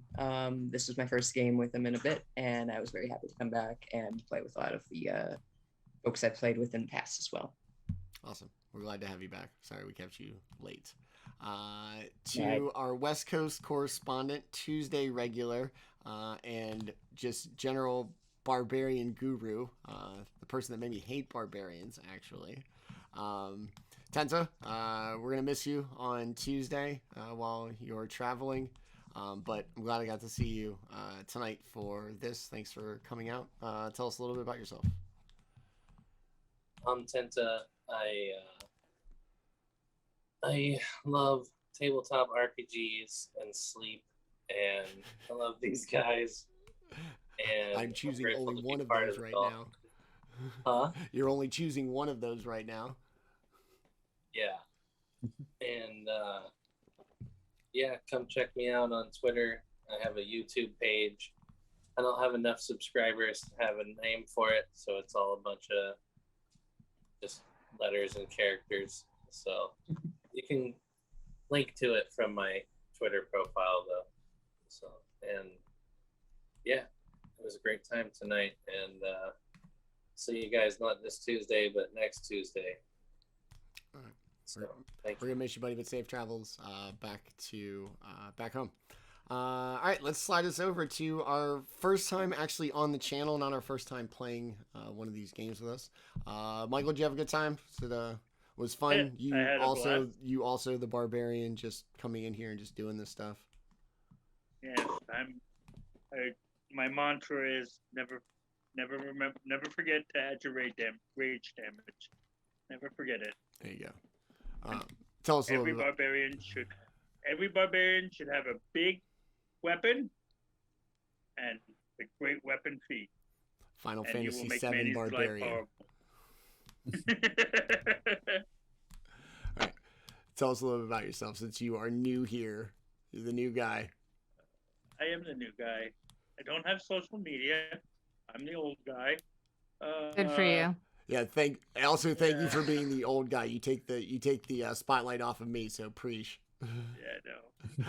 I am the old guy. You know, it's not an act. I try to take as many naps as I can. You Big know. mood. But it was fun. Good. I'm glad we get you on here a lot more now that we're back into the one-shot business. Sliding over to, we're going to close out with two of my favorite DMs. Let's say we get to see you on occasion. We have to do weird things like run D&D across 2 different days so our schedule can align. It was great to see you as always. We're going to see you next Saturday as well. Yes. Yes. Super excited about that. I hope you had fun tonight. And then tell us a little bit about yourself on our way out. Yeah. And Litza, I have some things online. I have a Twitter that's mostly inactive at Litza Bronwyn. And then like another side Twitter that is also mostly inactive. I try not to be online too much anymore, but I still have some games on itch.io that is linked. Most of it's like pay what you want or free, so go if you care. You can get stuff for free because everything else is expensive, so games shouldn't be. And yeah, I'm literally glad that you told me that you were having stuff open when I don't have work, because I missed you a lot and this was really fun. So thank you. Awesome. Like we rigged it to kind of make it so let's do weird times so other people can't play. That's a great idea. So here we are, and this is what I got, and I'm glad that I've done this. Let us finish up with our international correspondent, who is always such a trooper because of the time difference. This time in particular, there are people out doing things in the world where he is right now. Yep. Sam, as always, great character. Thank you for coming out. Tell us a little bit about yourself. Yeah, well, thank you for having me. I've not got to play D&D in a little bit now due to just real life getting in the way. So this was very fun to jump into. And yeah, especially because this character was entirely planned, different personality, different kind of mini backstory for him, was entirely different. Made the joke at the beginning of we had already had 2 other grumpy characters, let's have a different character, and this just madness just spawned from that. So yeah, that was fun. But yeah, unfortunately, I can't really be found much online at the moment, apart from basically whenever I might appear on here. I don't really have a Twitter, not exactly fond of the site, and don't really have any other social media. So this is the only place to really find me. God, good for you. God, good for you. It's maddening. So I'm looking forward to next week. Yes. So that'll be fun. So this has been Your normal time. Our amazing group of friends. I'm so glad. My life is better for having them in it and for having the ability to do these things like run D&D late as shit, and have all of them be game and just be so fantastic at it. I am so grateful. So thank you all for this. A little bit of channel news. Tuesday, we will be doing a special one-shot within our Eberron campaign, just like we did in Season 1. This one will be titled The Carnathi Chronicles, so keep an eye out for that. Wednesday, we will be back with Dynasty of Dragons, as that kind of nears the second half of the campaign. And then we will be back next Saturday at, I believe, 2 p.m. What time is the next Saturday one? Sometime next Saturday afternoon Eastern time for our channel's 100th streamed show. We've done 100 episodes over a little more than a year and a half, and it's the craziest thing. So we're going to do a long marathon session next Saturday afternoon here on the channel. More details to follow. You can check me out at GrowedUpGeek on social media for more details. We're going to do a Ravenloft stream. Be a bunch of people you know from the channel. It's going to be a great time, so check in for any of those next week. To everybody who watched tonight, thank you so much. To my players, as always, you guys are amazing. I appreciate you. Always remember, I love Dungeons & Dragons and the people who play it. Have a good night. Thank you. It is bedtime for me. Bye-bye.